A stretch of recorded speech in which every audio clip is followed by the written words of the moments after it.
Gully, what'd you call this thing? Oh, right. The Knights of Saturday Crate podcast for adults. Viewer discretion is advised.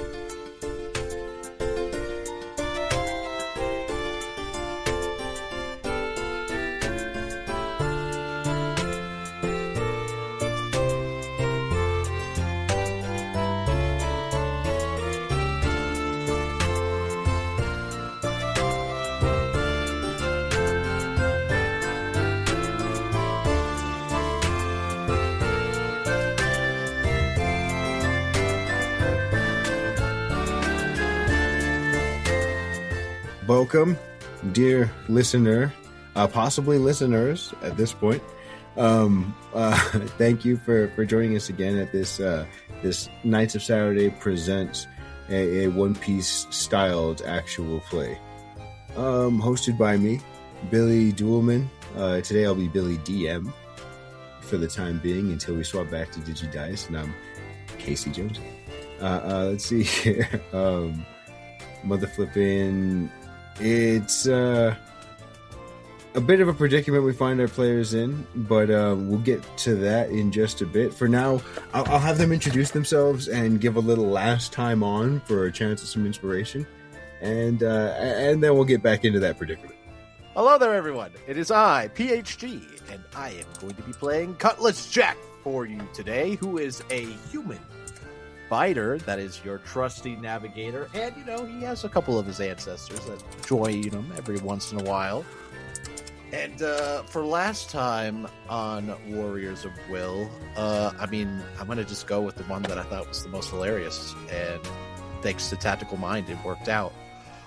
Jack, thanks to Makaria's assist of just giving him those boots to help him not feel the effects of the Sea Prism Stone as much on the floor, had to do a little bit of a fashion/model runway of just trying to pose in those shoes while potentially might have getting arrested. But hey, thanks to his tactical mind, it somehow worked out. Yeah, he certainly did. He worked it out. He got through, and he made it with the feature from the 2024 fighter. We like that. That'll be inspiration. Then next down the line, I do believe it's Zeffy. Yes. Hello. I'm Zeffy, and I'm playing Wolf DC, the Orca Fishman monk fighter shipwright of the crew.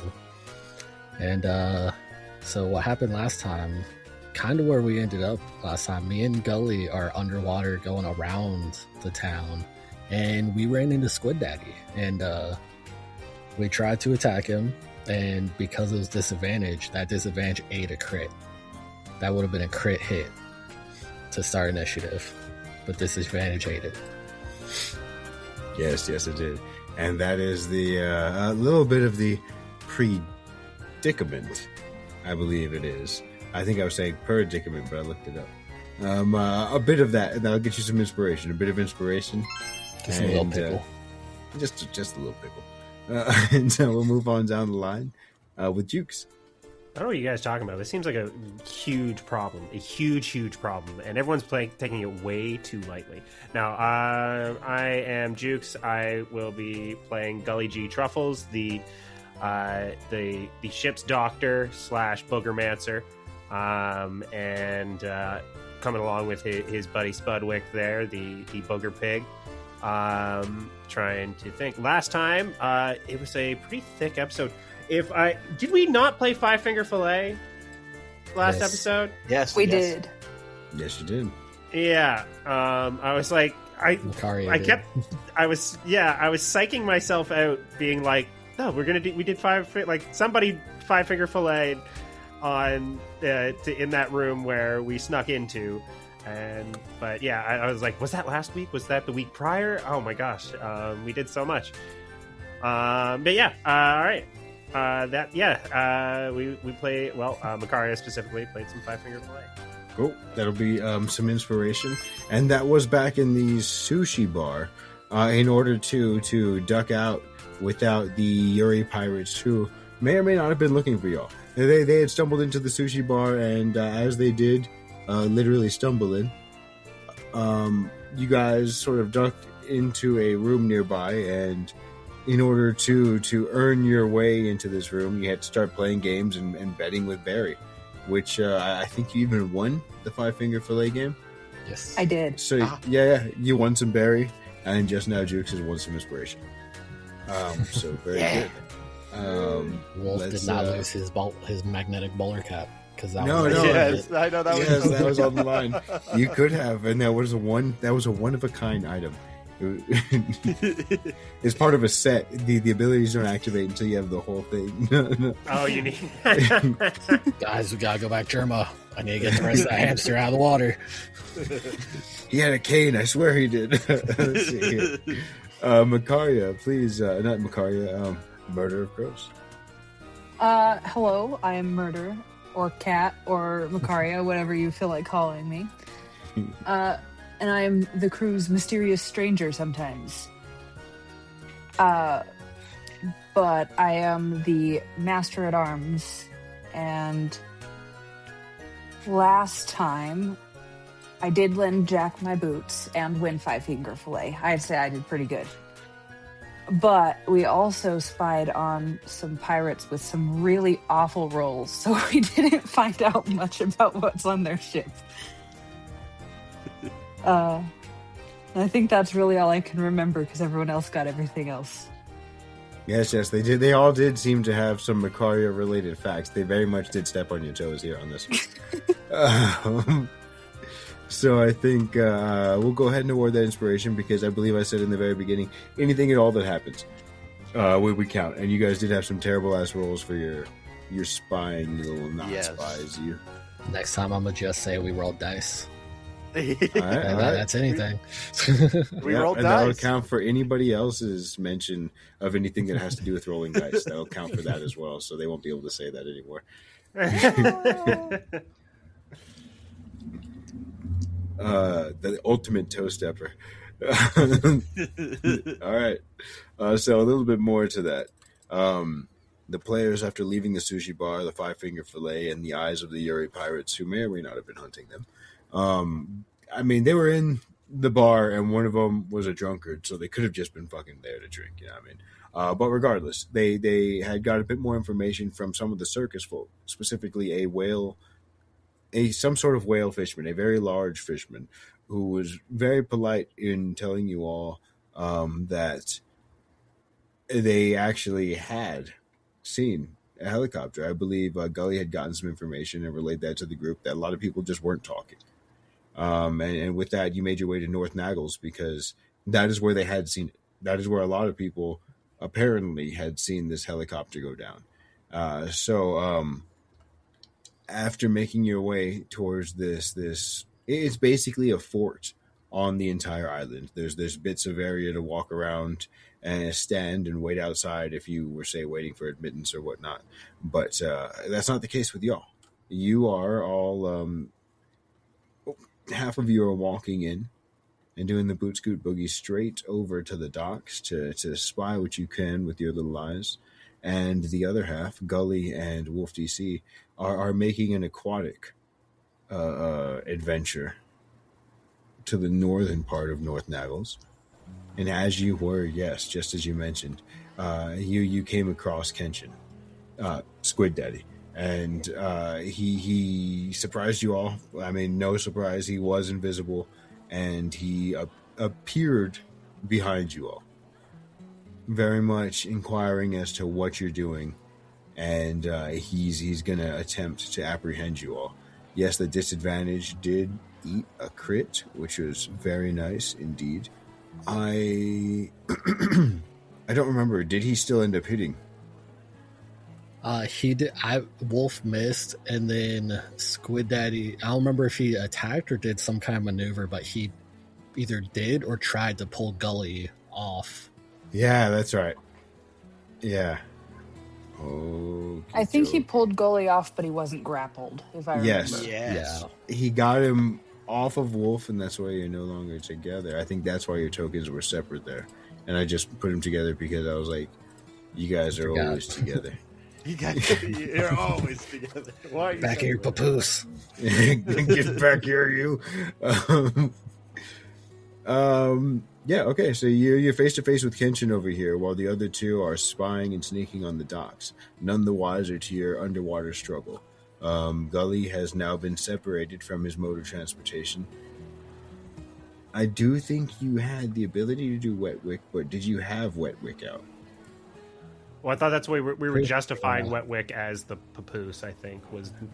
Okay. Yeah.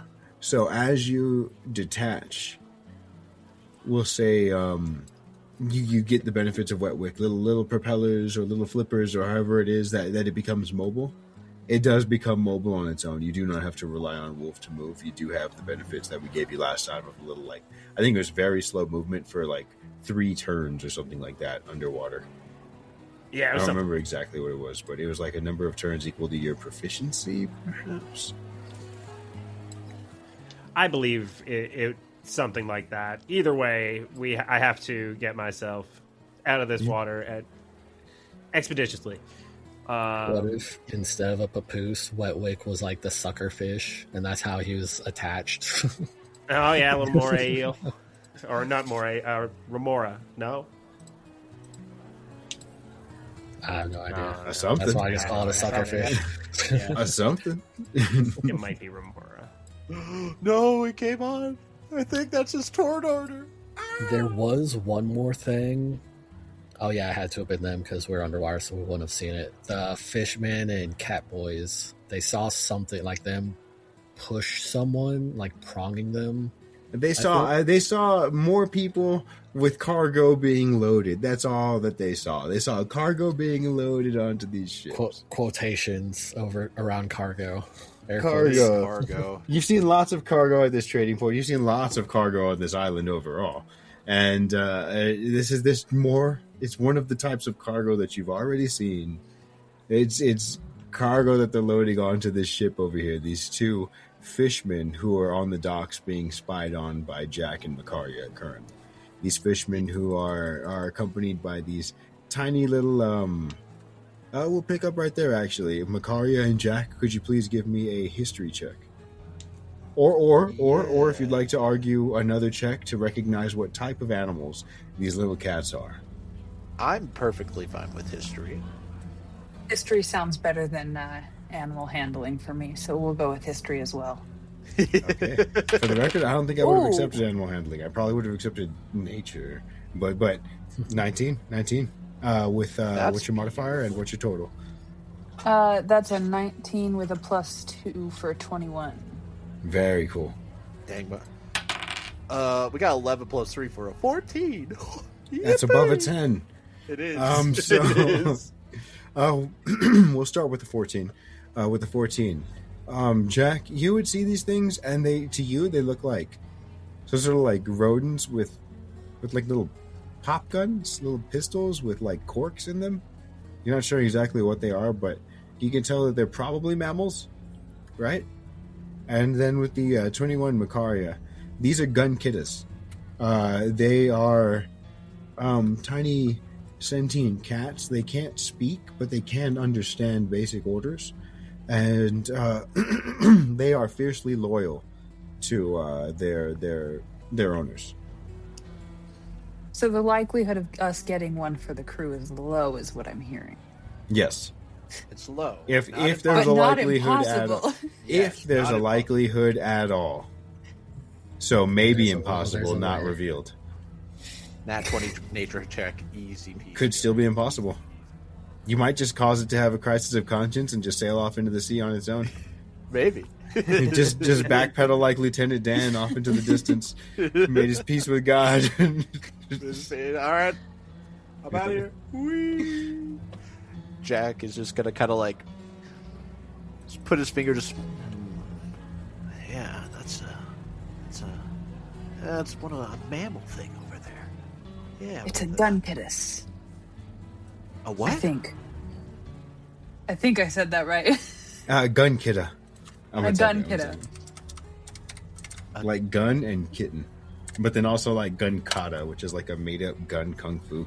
Fucking Dungeons Daddies. A gun kitta? I think it's also from That's what it is? Super cute, but super loyal. They might be a problem. So we might have to take out the gun killers. Got it. Okay. And these gun killers for the listener, they're tiny, yellow, rotund cats with little stubs for legs and little stubs for arms. Both of them with goggles over their heads and prehensile tails, very, very simian-like tails that are holding pop guns. Very, very active. These little gun killers. Little active. Look at them. Little happy. Happy. All right. So, should we just keep waiting until we see Goalie and Wolf, or what do you think we should do? I feel like we should definitely wait for a signal of sorts. They can't be that far off from us.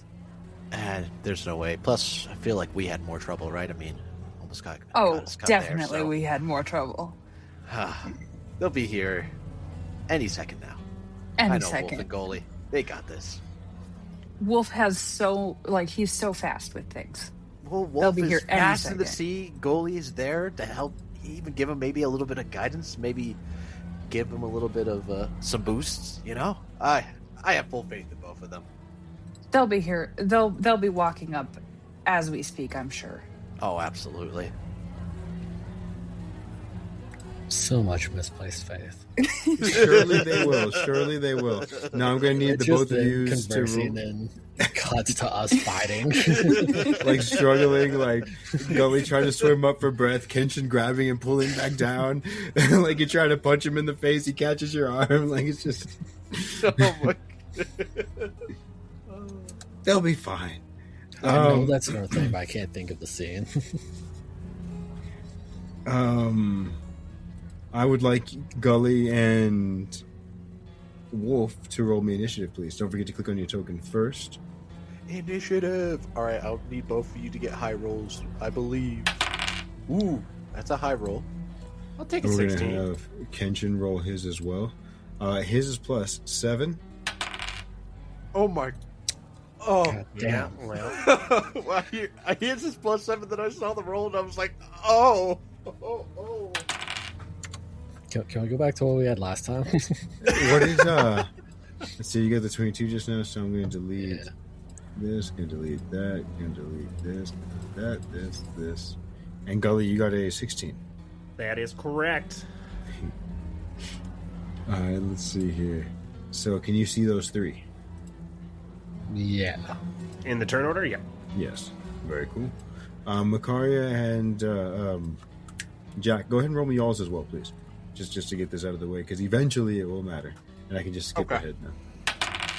And please click on your token first. But for now, we're going to go ahead and pick up with Kenshin, the underwater man. Let's see what his kit includes. So, he's going to grab all 4 of his swords. This is not Legend of Zelda. This is your end. And as he grabs all 4 of his swords, he's going to go ahead and swing. Let's see here. I think Wolf, he sees you as a threat. You're a fishman underwater. He's going to neutralize you and then clean up.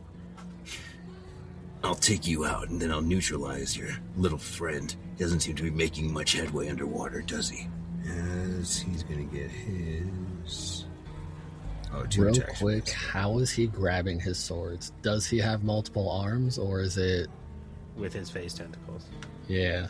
Yeah, with any of his tentacles, face tentacles, arm tentacles, he's got lots. He's got multiple arms holding the swords. He's got like a cartoonish number as however many he needs. You know what I mean? Yeah. Well, that's why I was sure, because I think the image, from what we could see, it looked like he just had the 2 arms, but I didn't know if that was... That's just a token art that I didn't draw. Yeah. Yeah, I think the token's actually a mind flare. Yeah, but for this... He's an octopus fishman. I don't know how I didn't connect that. I mean, it just straight up looks like Davy Jones, but... Yeah. But yeah. So he's got a MacGuffin number of tentacles. Let's see here. So he's going to make 2 attacks, actually. I'm hyping him up for all his tentacles. He only gets to make 2 attacks. But each one gets a plus 11, and you don't want them to hit. So both of them coming into Wolf. So the first one is a 23, and the second one is a 27. Yeah, both those hit. Very cool. And then the first one's going to do 2d10 plus 7 piercing, and the second one as well. Oh, yes, nice damage. So 18 plus 7 for the first one's damage is going to be 25, and for the second attack, it's going to be 13 plus 7 for a flat 20. So 20 and 25 incoming piercing. That's not right. Subtract it all. That's a lot of damage. That's a lot of nuts. Okay, what was the second one? 20? It was 20, yes. 25 and 20. Yeah, 45. Oh. Immediately drop to double digits. As he's attempting to grapple Gully, and you stop that, but he, while you're stopping that, grabs two of his swords and slices you across the midsection. For a little chunk of damage, you're not, dying, but you definitely felt that. And what's going through your head as you pick up your turn? I think his mind's just gonna go blank. Like it's gonna go like the white flash from the pain, but he started to panic, and then just the monk training kicked in, and it's just gone blank, and he is going to try to brickfist. Double brickfist. Need a con 14. Okay. I'm not sure how good his con is. I don't believe it's his best stat. He better not be good. I'm praying that. He better not be good at everything. That would be scary. It's a con save. And no bennies to the save, so just his con modifier. So it's +5 for a 10. Oh! Hell 5 yeah. plus 5 for a 10. Alright, I need 2. One more. Okay. This one's 8 plus 5 for a 13. Oh my gosh! Hell yeah. So that is only not 14 total damage. Okay. As you smack him up a little bit. How are these brick fists delivered from this state of almost mental clarity? As you're getting slashed, your mind becomes calm, ignoring the waves lapping against the boat and the shore, ignoring the blood pouring out of your body. How do you retaliate? Say he almost does like Jinbei's stance while floating in the water, and just does like a hand circular movement and then 2 quick punches. Okay. And I picture it, even because it's underwater, sort of like floating, like if somebody was in space. You know what I mean? Slowly moving. But keeping that stance perfect, and then delivering the punches. So I need to start subtracting this. So And then damn, it's gotta be a weapon. Okay, never mind. if you guys ever get to Karate Island, you can get your hands registered as weapons.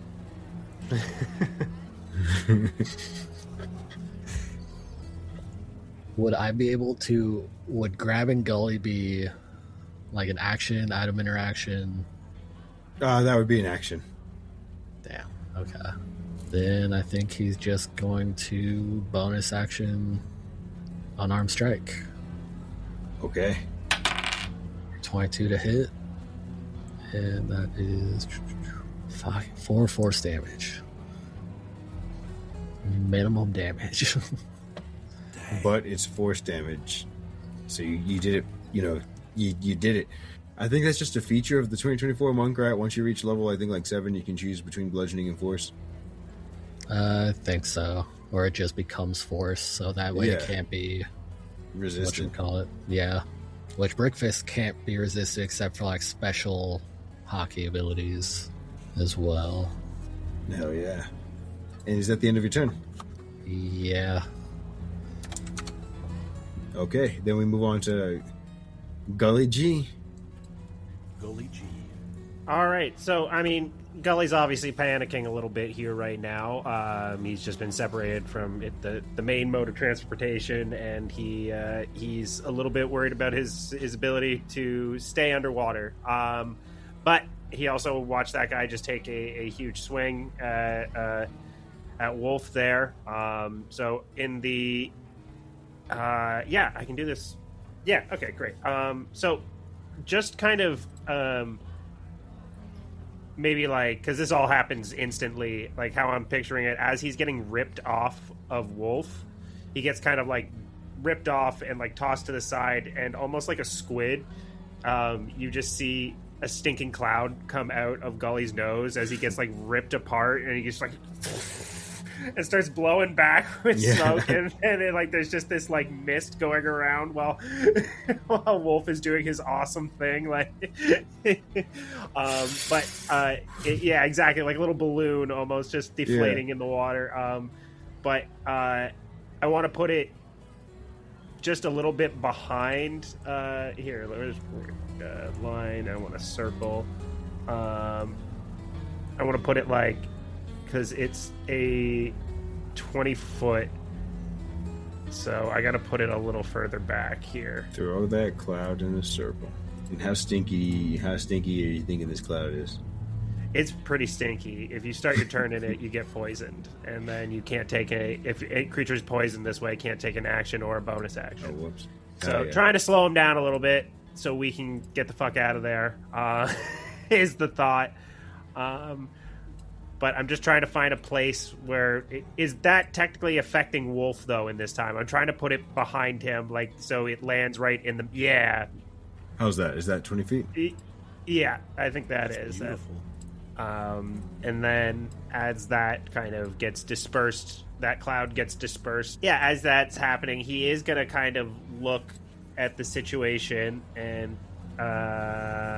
he's already done his action. He is in attacking range. Oh, I got to get my line tool out now.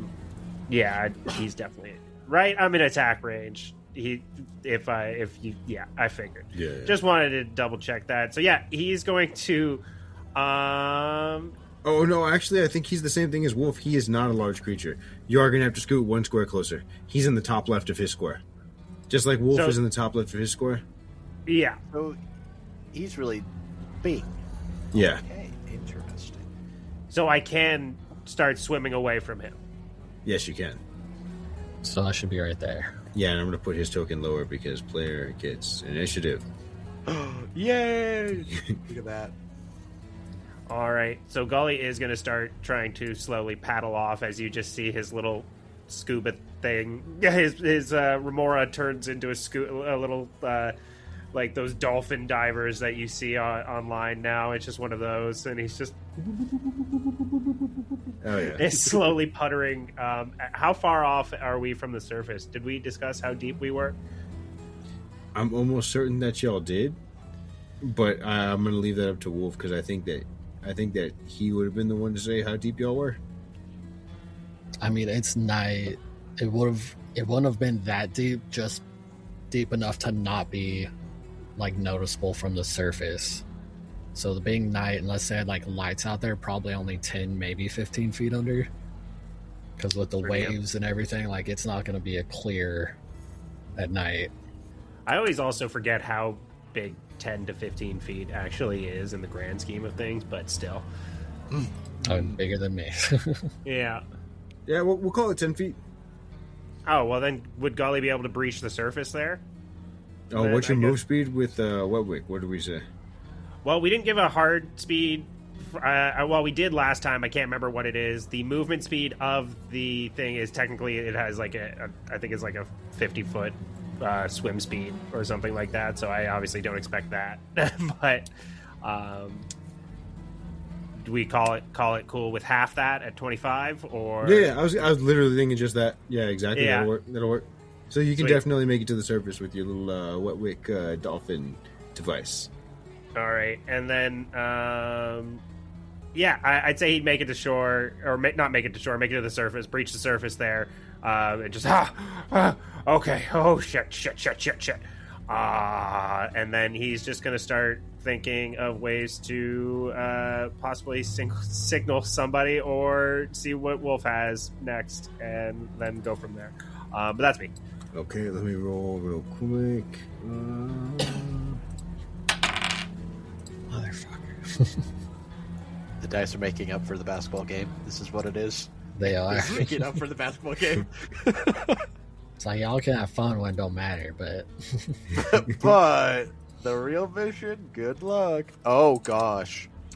Okay. Golden Oh my gosh. yeah. You should have firebolt booger up in the air. Okay, so that'll be the end of your turn, Gully G. As when you breach the surface with your gasp for air, and you're sort of frantically paddling, you would hear some footsteps coming over to the side of this boat here. And on his turn, we'll get to what happens. But for now, Macaria, what are you doing? Yeah, the choice is yours. You're sneaking and waiting for a signal previously. You can continue to wait.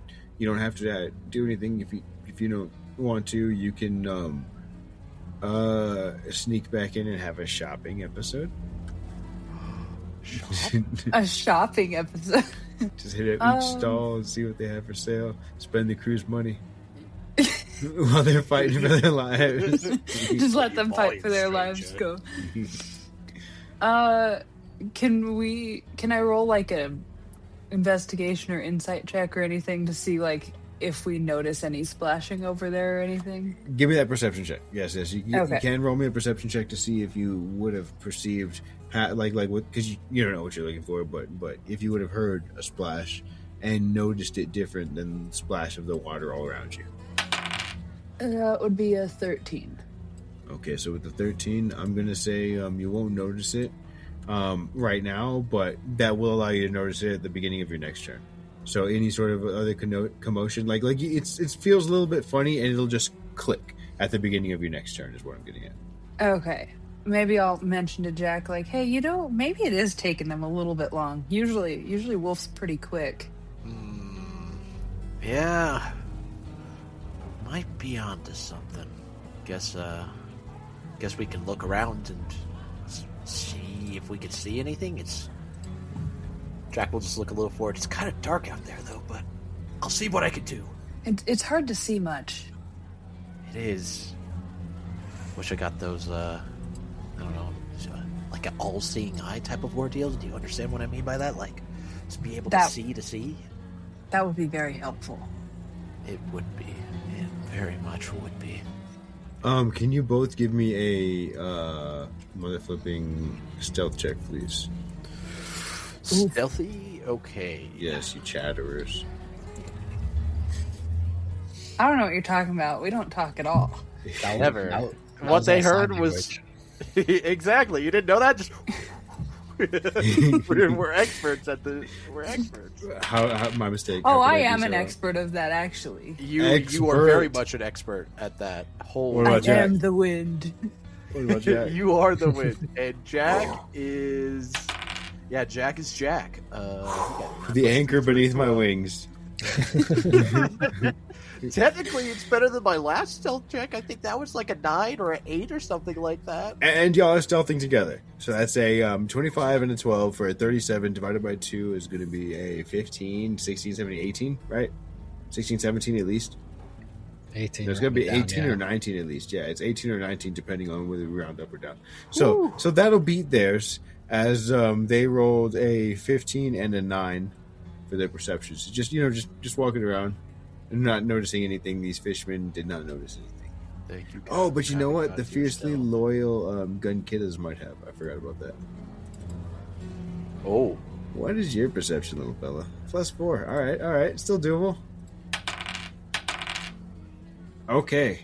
So, 18, 19 to their 17 was the highest of the gun kiddas. So, I like those numbers. Close game is better than a not close game.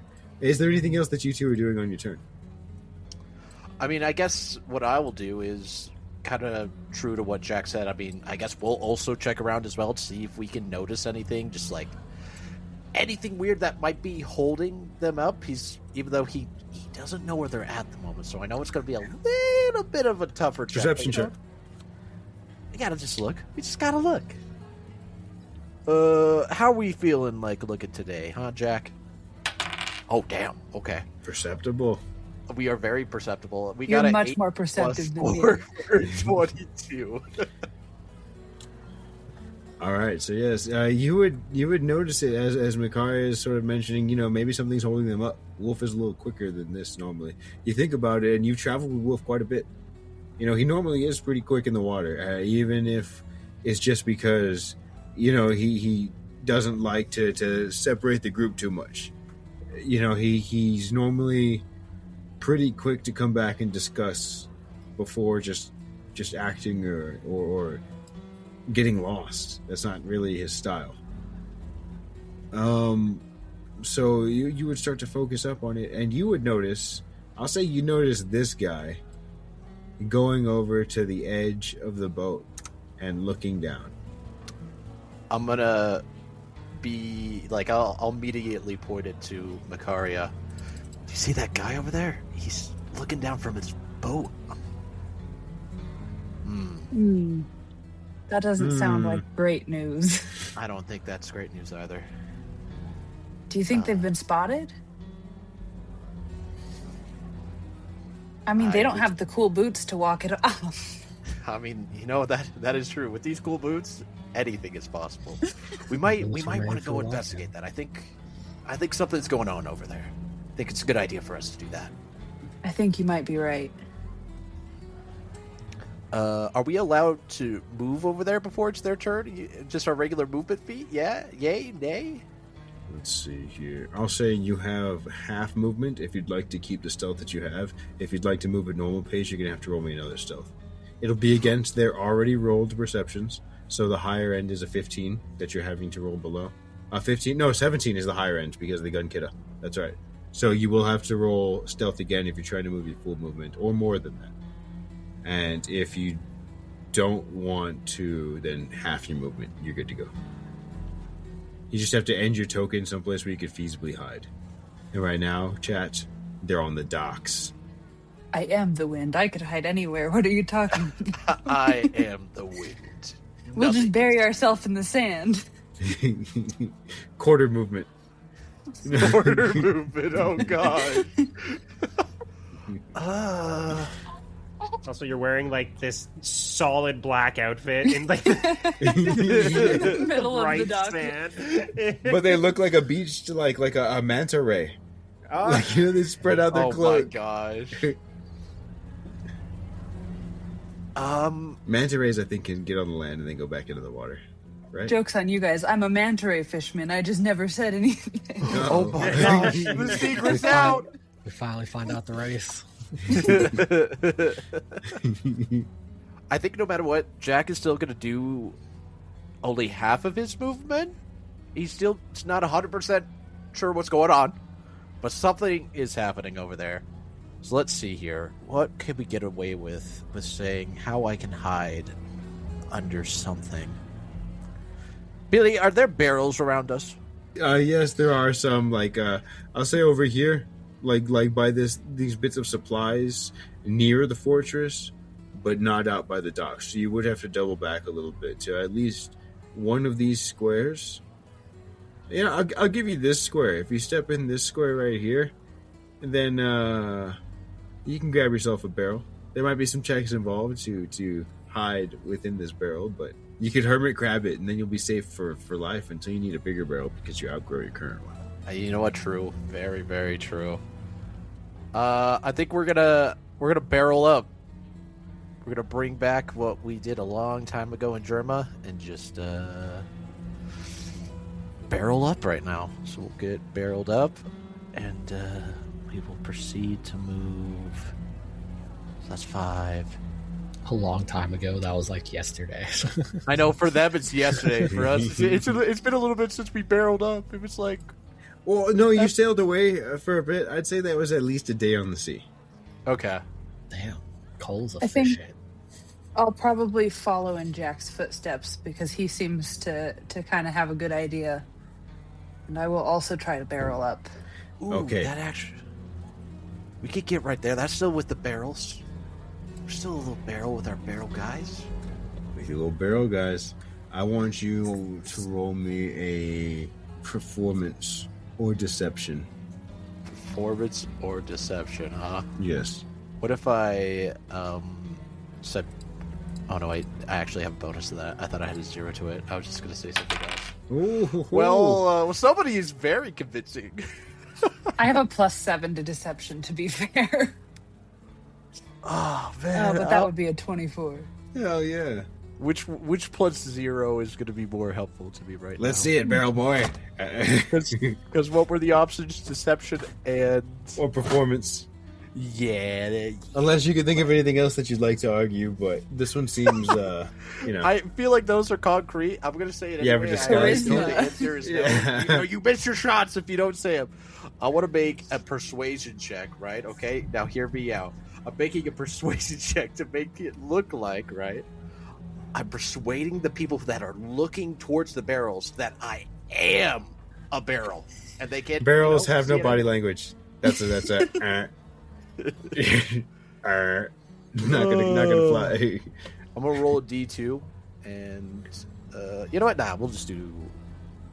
Well, let's do this one. Why not? It's fine. It's the same check, no matter what. Yeah, that's about what I expected. All right, thanks, Jack. 5. Okay, yes, a 5 +0, but mine is 0 for a 5. So both of you are in barrels and you're walking. And tell me, is this where you're ending your turns? Yeah, with my stealth, that's as far as I could get. And I believe that's the same for Makaria, or at the very least that she's staying with Jack because I mean, your numbers are 50% right now. You know, your power is halved. I always have to put emphasis because I feel like halved. You know, like it don't matter. It's a personal thing. All right, so we're gonna go on to this other gentleman, who his footsteps approach the edge of the ship as he looks over the water to see this little boater boy surfacing. This green blob, as he would immediately draw a rifle from his back and take aim, and you surface. And when you surface, Gully, you come to face with this face to barrel, I'll say, with this gentleman here on the boat who's giving you a very no nonsense look, and he'll say, actually, one second. I do want it to be known that Wetwick just looks awful as soon as it's not in the water. Looks very cool and functional when it's like in the water, but as soon as it hits air, it's like a blobfish where it just like it just collapses. Yeah, that's awesome. I'll see the dude from the first X-Men movie. Oh my gosh! Yeah. Yeah. What are you doing here? Jesus Christ, try not to die.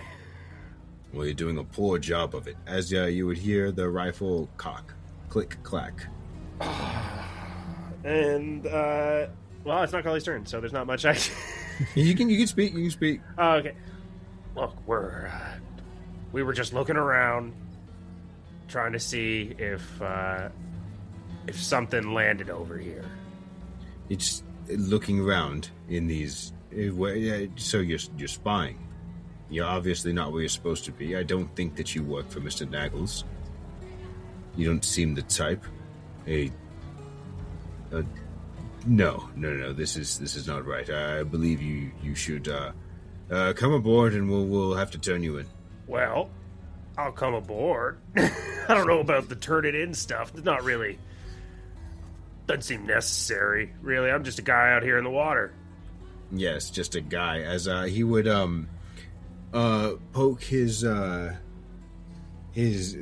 barrel of his rifle into like the spudwick in the water around you, as he would swirl it up a bit, and the spudwick would dissolve. And now you're a devil fruit user who's losing the wet wick, as you can assume that seeing all of the sea stone everywhere, you can assume that the barrel of his gun, or his gun itself, is sea stone coated, and it's beginning to disperse your little spuddy buddy. All right. Well, I mean, Gully just takes his rifle and puts it in his mouth, and he's like, "I'll never go alive." No. See, I'm sitting here thinking, it's like, just start bawling. I just want a helicopter. Well, I mean, yeah, Gully's just going to sink. I mean, he doesn't really have any other options. He's a hammer in the sea, so that's what happens. He would be. Oh yeah. So just clarify. From that positioning, that ship isn't that tall. Like, they're close enough. They're just casually talking, basically, with the rifle trained on me, he could reach it with a regular rifle. He's speaking loud, and I'm not going to say it's a regular rifle. I'll say it's like a fucking 3-foot long rifle at least, plus the extent of his arms reaching, so the ship is like staying about like 6 feet out of the water. Okay, as long as it's not like most ships where you look up from the water, it's like 20, 30 feet above. No, this is not like a galleon or anything like that. It's also bigger than picturing your like a ship. Van Auger style fucking rifle where it's like the size of his body. Oh my gosh. And not as big as the Naggles rifle, but it's definitely a large gun. Right. I even wanted to say that it has a bayonet on it, so I'm going to go ahead and go with that. Just it doesn't matter it's still that same like 6 feet above the water kind of thing. It's not a very large ship. It is a ship made to traverse these blues, but it's not the size of like Whitebeard's ship or anything like that. Right. It's not a battleship or galleon like you said. It's a private vessel, you can tell. Okay. That works for my plan. But yeah, so as he's dispersing the wet wick, what he'll do is come over here and he'll lower a rope ladder down with his. He's still got his rifle trained on you, but that's what he's doing with his turn. As then we go to Kenshin. Kenshin is not trying to turn you in. He would never. He's part of the old guard. It's fine. He's got other plans with those tentacles. Yeah, sure. As he's going to Was the poison cloud anything? Like him being in it? Well, I would assume it needs that's to be gone. saved, didn't it? Yeah, but wouldn't that be gone? Because I'm like unconscious. I'm just thinking like You're not unconscious. I don't know how this translates to D&D, but I went unconscious as far as I'm concerned because I'm in the water, right? So how does that translate? What's the mechanic for a devil fruit user being in the ocean? You can, as long as you can hold your breath, you're conscious. It's not like it sucks all the oxygen out of your lungs or anything like that. And D&D rules are, I believe it's minimum of 30 seconds, but it's Constitution. It's no, but Constitution. I mean, like it's a minute plus Constitution modifier, and minimum. I'm just talking about like in the lore here in the show. Oh, no, you don't go unconscious. You're as long as you can hold your breath. You can be a fishman with the devil fruit underwater and just live and not able to move. But that's what I mean. I'm out. Like I can't. Oh, you can't move, right, Jack? Right. Okay. I'm picturing the other times where like their energy goes out and then like eyes go white. I've only ever seen them when they're still conscious. They just like they're too weak to like physically move. Yeah. Like so you can talk. You're like weak safe. talking, and you can like analyze the situation, but you're not any help in a fight 16. kind of thing. I know, not a con save. It's just it's like you're underwater holding your breath. That's what I was saying. No, for I'm con, saying for if his spell for is Naggles, still there. his for the stinking cloud, it's con save 16. Gotcha. Yes, it is. Okay. Sorry, yeah. So you haven't been attacked. You took no damage, so absolutely no concentration saving throws or anything like that. And you said con save 16. Yeah. Well, The dice. I just thought, why dice? Why? But in this fog cloud, you are going to make him have to reposition himself, and he is going to. See, I can remember what all it did, or if it was just a fail or suck. I think it's save or suck because if they fail, I think that's what's called. Well, he's got to do it every time he's got to do it every time he is in that cloud. Every time he starts his turn in it, yeah. And he does take 48 poison damage, but that's okay. Does he take 48 and then half on a save? No, it's if he I believe it's save or suck. Okay. Like when it comes to the damage and poisoning. Let me double check though. So I found the ocean scorn thing. If a devil fruit user is submerged in water beyond their waist, it becomes paralyzed until moved onto dry land and immediately begins sinking at a speed of 30 feet per turn until it reaches the bottom. Okay. So paralyzed and sinking and holding his breath. I'm just trying to see what the paralysis status means. It Incapacitated? Yeah. Yeah, cannot take actions, bonus actions, or reactions. Which he starts sinking on his turn, right? What? The sinking would start on his turn, not... right? Yes, 100%. It's not just as soon as it happens. It's at the top of your turn. These effects happen. Yeah. Because it's essentially happening all at the same time. But so Kenshin will move himself out of the water as he goes up here and would just notice Gully sinking right on by him as he sort of shakes his head out of the nauseous fumes. And you would notice something a little bit different about him as he stepped out of the noxious gas. Wolf, you would see that he is now holding in some of his extra arms sea urchins. I like that. He's going to swing at you with two of his swords, and you'll notice that now at the hilt of his swords, he's going to be holding sea urchins, almost like when somebody has a cutlass, that guard at the bottom. He's got sea urchin guards at the bottom of his sword. As he swings 2 attacks, both of them plus 11, so that's a 22 and an 18. That 22, I am going to use my deflection reaction. So that 22 is on the guy on the boat. Deflect. Okay. How far can you deflect? I think 30 feet. Pull it up real quick. When you're a creature you can see within 30 feet is hit from you, you can use your reaction to activate the enhancement. Choose a different creature within 30 feet of you. So yeah. All right, and I still take the 18. That still hits. cool. So it'll be 2d10 plus 7 for the first one, 2d10 plus 7 for the second one. So 14 for the second one, and 18 for the first one. And what we're going to do is, I don't think it's a save. I think it just happens now that he's got those little boys. Yeah, okay, cool.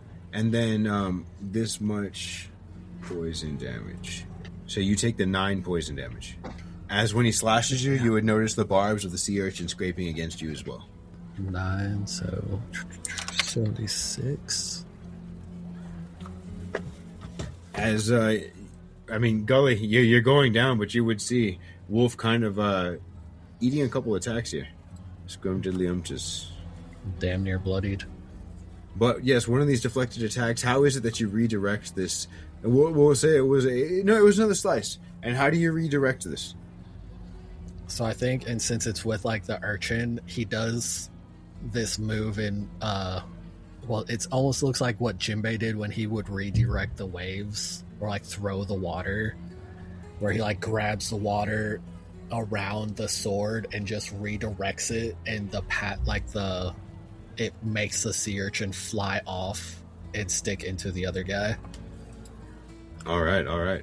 And I'm going to need you and this other guy to make me a... That was the saving throw I needed. A Constitution saving throw, DC 17. So this is for the other guy, 8. Ooh, I don't think he's got that good of a modifier. Hell yeah. That was a nat 20 for Wolf for 25. Yeah. Good shit. Yeah. And this guy has a 7 plus 2. Okay. So 8 plus 2. So he got the 10 for his, and you got the nat 20 plus 5, was it? Yeah. Good shit. Okay, so yeah, you cleared yours. I don't believe the extra effect happens on you. As you feel some of the barbs break off and stick into your skin, but they, you just wipe them off and they fall off. You would notice that some of the barbs that struck this gentleman up here did seem to stick into his skin. All right, and that'll be the end of his turn. Pretty decent turn. He swam out of the noxious gas, took a couple more slashes at y'all's heavy hitter, and that's it. Your turn, heavy hitter. What are you doing? I am using a key point to... Oh, do I want to dash or dodge? Because I'm going to use the key point and disengage.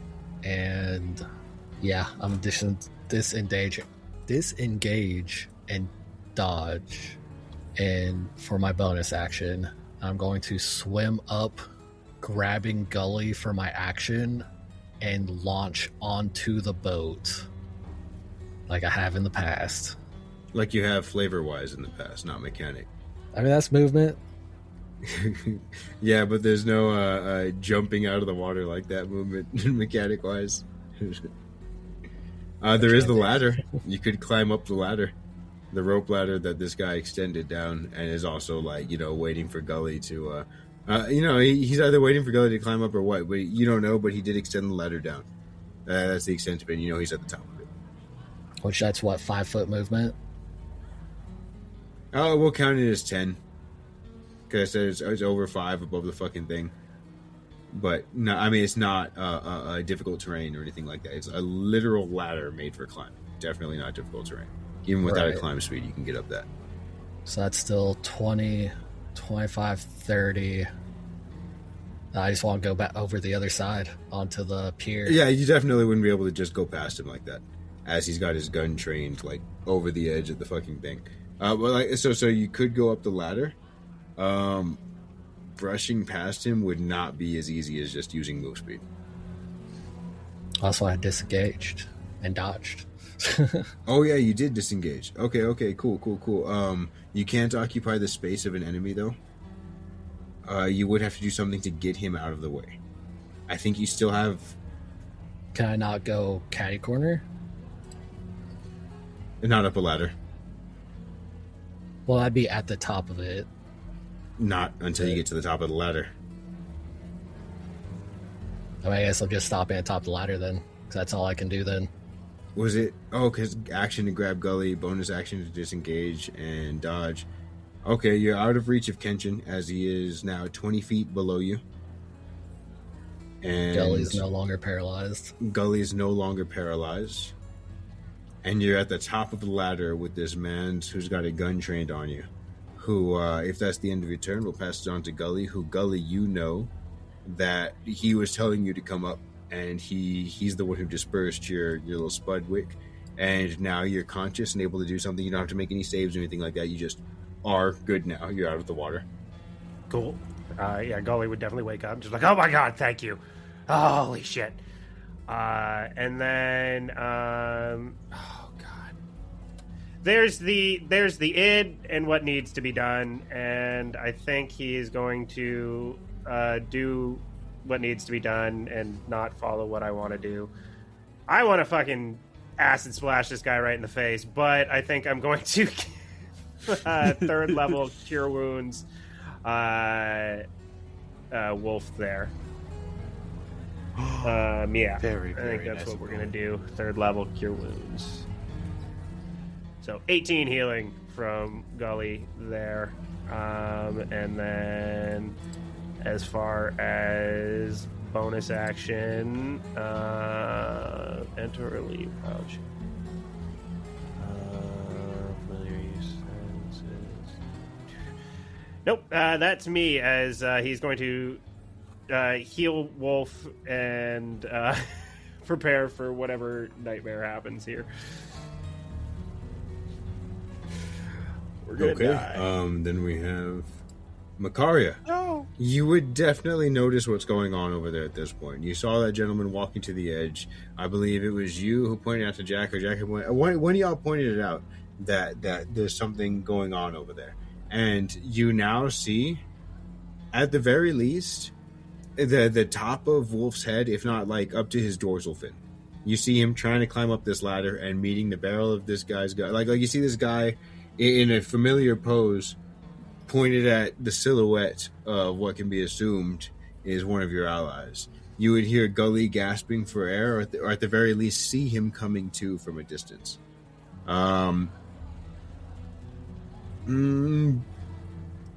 Just because he's at the top of Wolf's shoulders, I'd say, or being carried at the top of Wolf, and if you can see the top of Wolf, you can see Gully. That's why I'll say that. Otherwise, the ship is not very high off the water, but a bit, and you guys are on elevated land, but not that elevated. So that's about as much as y'all can make out from your positions. But I mean, suffice it to say, there's a commotion in the ocean, and it's involving your comrades. Jack, is that Wolf and Gully on the ship? Jack will kind of just put the cork out of the barrel, just kind of peer one eye in over there. Yep, that's them. I think we need to hurry up. I think you might be right. That looks like not part of the plan. That is definitely not part of the plan. You could get over there fast, right, Macaria?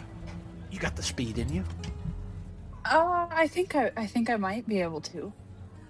Let's see, how far is that actually? Oh yeah, I can get over there. Yeah, at least to the edge of the ship. A bonus action Perfect. dash as well, I believe, as a rogue. Oh, yes, I do have that. I keep forgetting that. I usually play a No caster worries. otherwise. All good, all good. To be honest, you haven't gotten to stretch your legs too much in combat with Macaria. No. I'll be right behind you. Don't worry. I'm assuming this is climbing up, right? Yes, but it's not going to be very high up. It's going to be like 5 feet up, so it'll be 10 feet to get up there. But what if you have a climbing speed? Then you can climb up it. Yeah! Cool. I think I have a climbing speed too. I have a climbing speed. High five, Oh, climbing yeah. speed! Climbers. Okay, so let's see. 30 feet gets me like here-ish. Is dash like full movement or is it just half at past? It's full. It doubles your movement. Okay, I thought so, but I was like, wait a second, hold on. Not chilling. Better save the story. So then I'm gonna just kind of like try and sneak up right behind this guy that's got a gun on our allies. Okay, yeah, you climb over the edge of the boat with your climb speed very easily. Do I And have to I'm- roll stealth then? Yeah, only if you're still trying to remain stealthed. Well, I'm trying to sneak up behind this guy so he doesn't necessarily see me coming. And give me a stealth roll. Hi, please. Good roll, good rolls, good rolls, good rolls. Not bad. That's pretty Not bad. Well, I have a +10. It wasn't the worst, best roll. Well, I mean, lean into your strengths, right? So that's what was your total? That was 21. Very good, very good. So Expertise. 11 plus 10 for that 21. That is nice and stealthy. And then we're going to go ahead and check out what his passive perception is because he's not actively looking for you. He is doing some other shit. Please be lower than 21, please. Passive perception will not detect you. Cool. All right. And you have stealthed with your action and used your bonus action to dash. Is there anything else you'd like to do? I think as I get there, I'm gonna hide because I can't necessarily grapple him yet. So I'm gonna hide and try and like figure out what's going on first. Very cool. Yeah. So the stealth roll would be the hiding, and you'll be like creeping up behind the mast here. It's not a very large mast, but you very much managed to hide behind it. Okay. Cool. As we cut over to Jack, you see Macaria just sort of like trail off, almost like a shadow, pouring over the sand and crawling up the wall. A very odd moving shadow, but gliding as they glide up the side of the boat. And that's the last that you see of them. A barrel-shaped shadow. Yes. Barrel-shaped shower. Just rolls into position behind the mast. Dunk. Sets up right. Man, I wish I could become a shadow like that. That's really useful. Jack. Your barrel's falling apart. You got like a 7. I, 5, I think. I got a 5. Yeah, I got the one wrong move, the barrel explodes type of ordeal. You know. I mean, we're getting over here. We could probably get there. Yeah, we could get there. I'm gonna move just in case if it matters. Am I good? How much movement was that? That's just 25. Okay. Making sure. Are you trying to remain hidden? Raw intelligence check to see if Jack wants to remain hidden or not. If you just shook the barrel, or if you're still in it. Let me see. Hold on here. Because the only way you can move with your full movement over here is to give me another stealth check, which Macaria did on their own anyway, because they wanted to make a hide check with their plan. But, I mean, I think Jack is still going to be stealthed up because he's trying to be smart right now. He's trying not to blow everybody's cover. He got an 18 for his intelligence.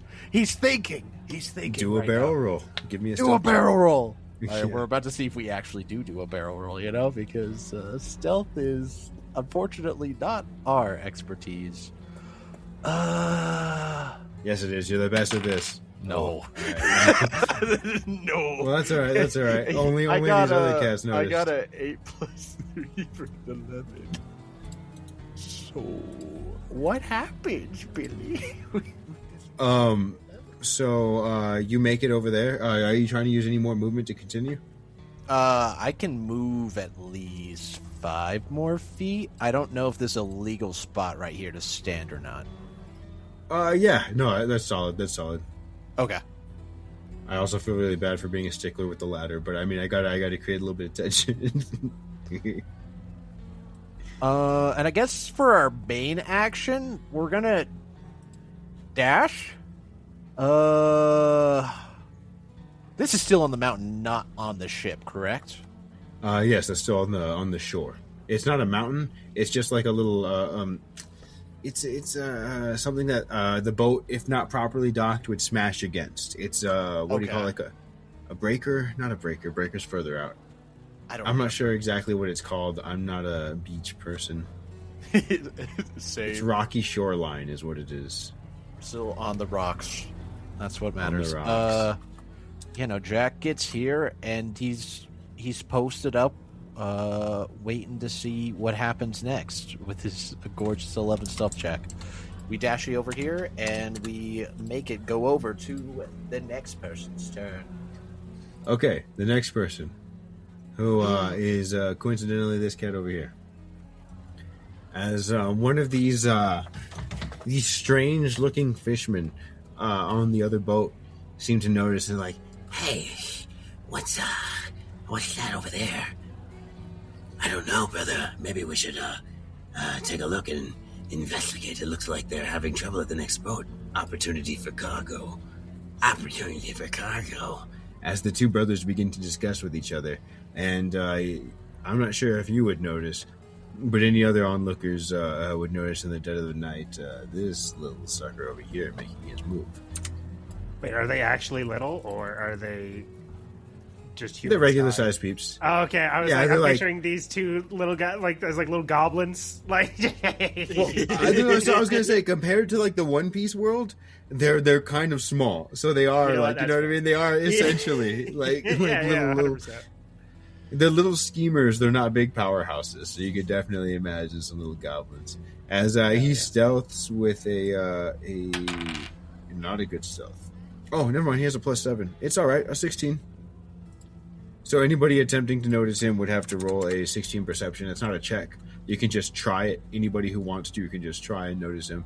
And as long as you fucking roll higher perception than... I just put it 16. Okay, I put it on his token. Great. Then you'll be able to notice him. But otherwise, he seems to be almost suction cupping up the side of this motherfucking thing.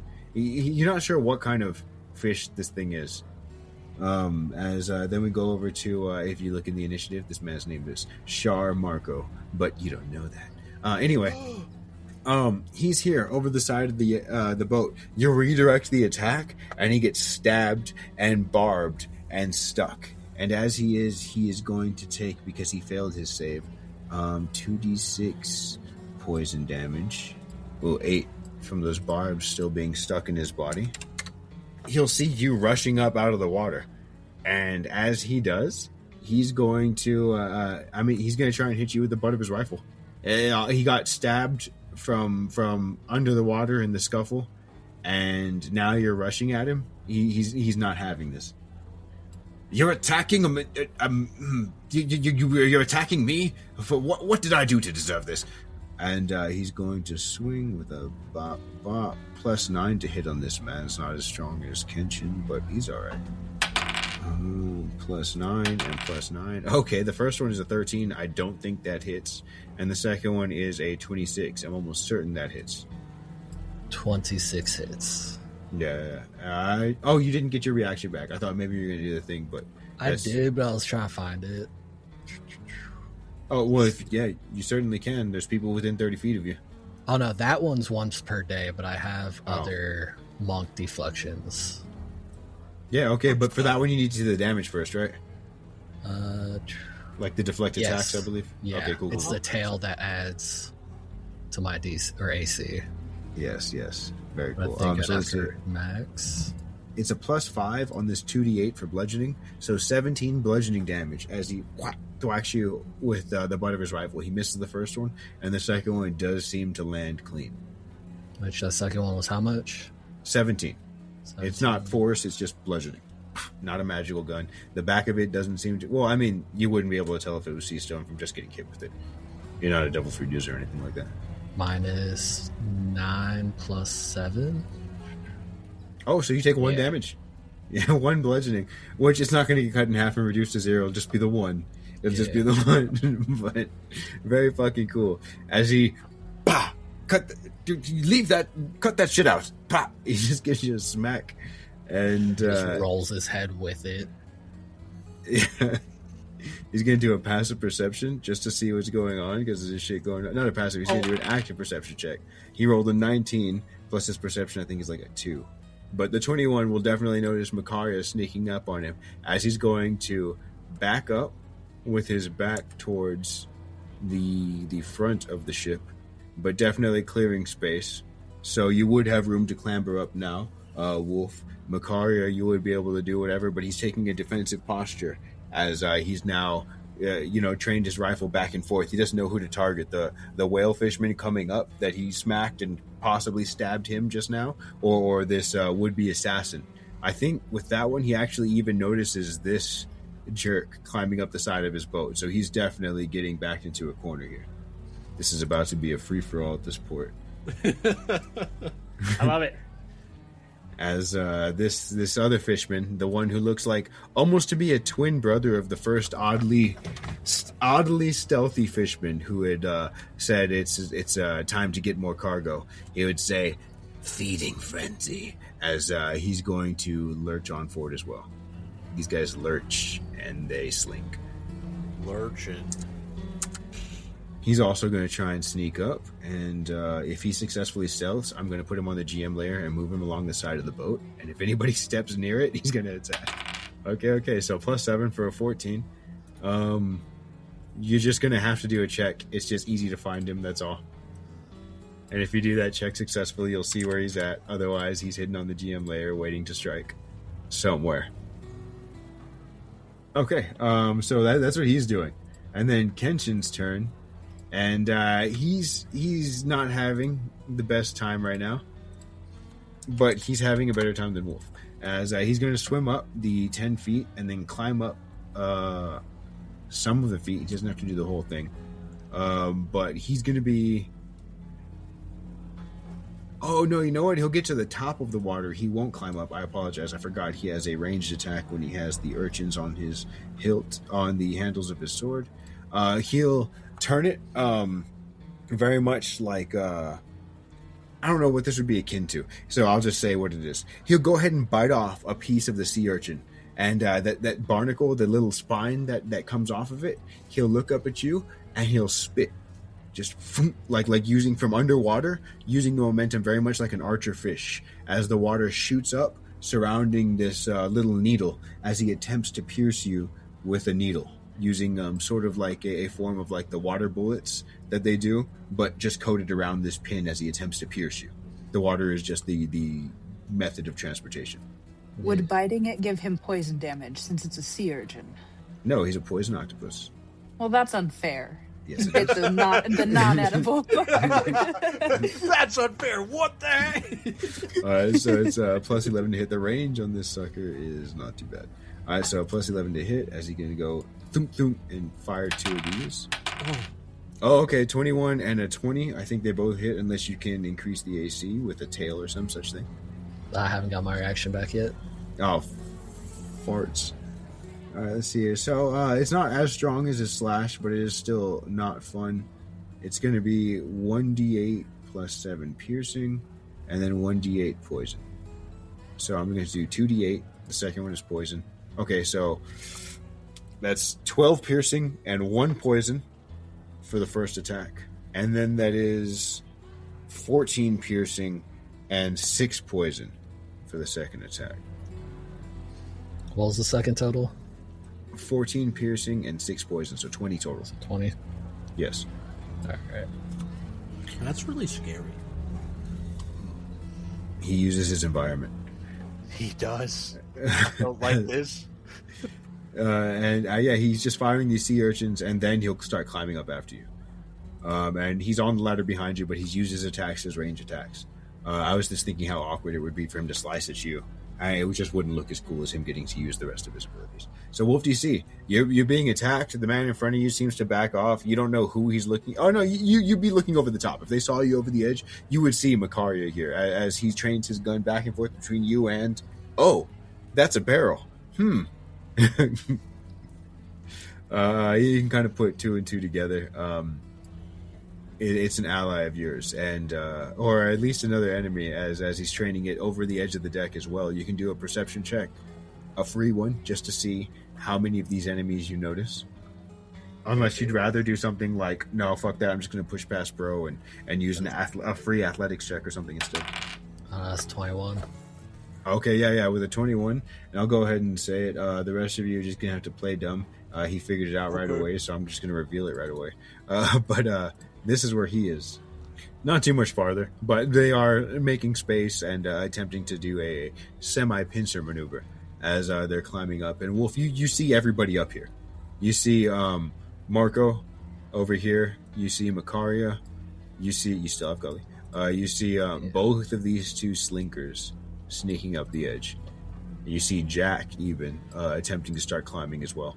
You'd see like his arm over the... Barely trying to see if he could poke his head up there. Just, come on. You got this, Jack. See, I want to move. That was 5 feet, so I'll move over here, like, to be to the right of that guy. Yes. And I'm going to pull out my shotty. Okay. Oh, please do it. Please. Make him eat. Oof, that's a nat 1. Oh, no. Actually, lucky. I'm going to use a lucky point. Lucky boy. Mark that off. Oh, Are you no. fucking kidding me? Oh, no. Oh my god. The dice are evil tonight. What is that? What is that? Tell the class what you got. Can I use my inspiration?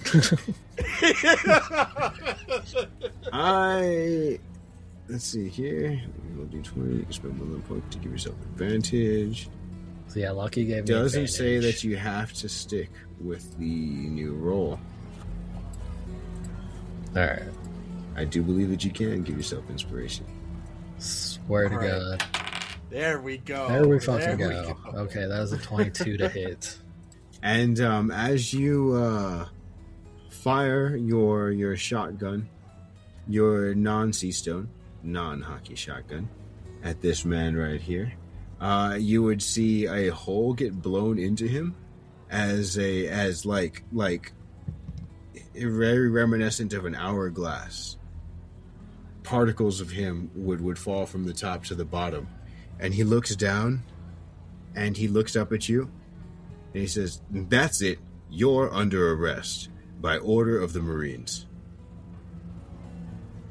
As he would start to reform in this very sand that begins to reform at his hip, where he's just been gotten a hole blown into him. So how does it work? Assuming that means he's Logia. Does it just count as a miss? I'm gonna say, Or just be like 0 damage?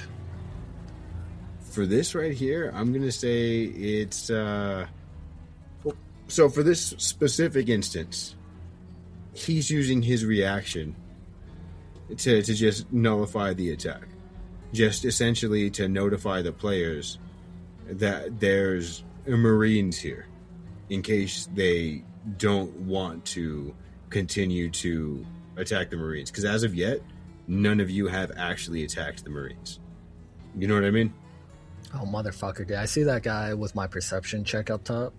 No, he's coming out of the Okay. the hold up front. Yeah, he's just stepping out right now. Okay. That'll say. And he's definitely looks like a Marine. Oh. Like, so as he's saying, like, you're under arrest by order of the Marines. And, Kenshin's still climbing up the ladder. Kenshin's probably not going to stop. These other two are coming up. You know that they're coming up. They're probably not going to stop. So there's a lot of things going on here, and you have seen a lot of it. He probably doesn't know a lot of what's going on. This guy who's emerging from his hole definitely doesn't know what's going on. But again, just to give the players a chance to, if y'all want to not carry on with that, a bit of a story moment. You notice he's a Logia as the shotgun blasts a chunk out of him and he reforms. That's all that happened with that. Well, here's my second attack. Okay, if you do want to, then we can roll, and he'll do a portion of the damage for the first one as well, if you did want to actually start attacking. All I wanted was shove, because my shotgun has shove. I was trying to push him off. Okay, well, shoving with a shotgun shot is going to do damage. So that means you will be doing damage. Yeah, that's what I'm saying. You can't just shove.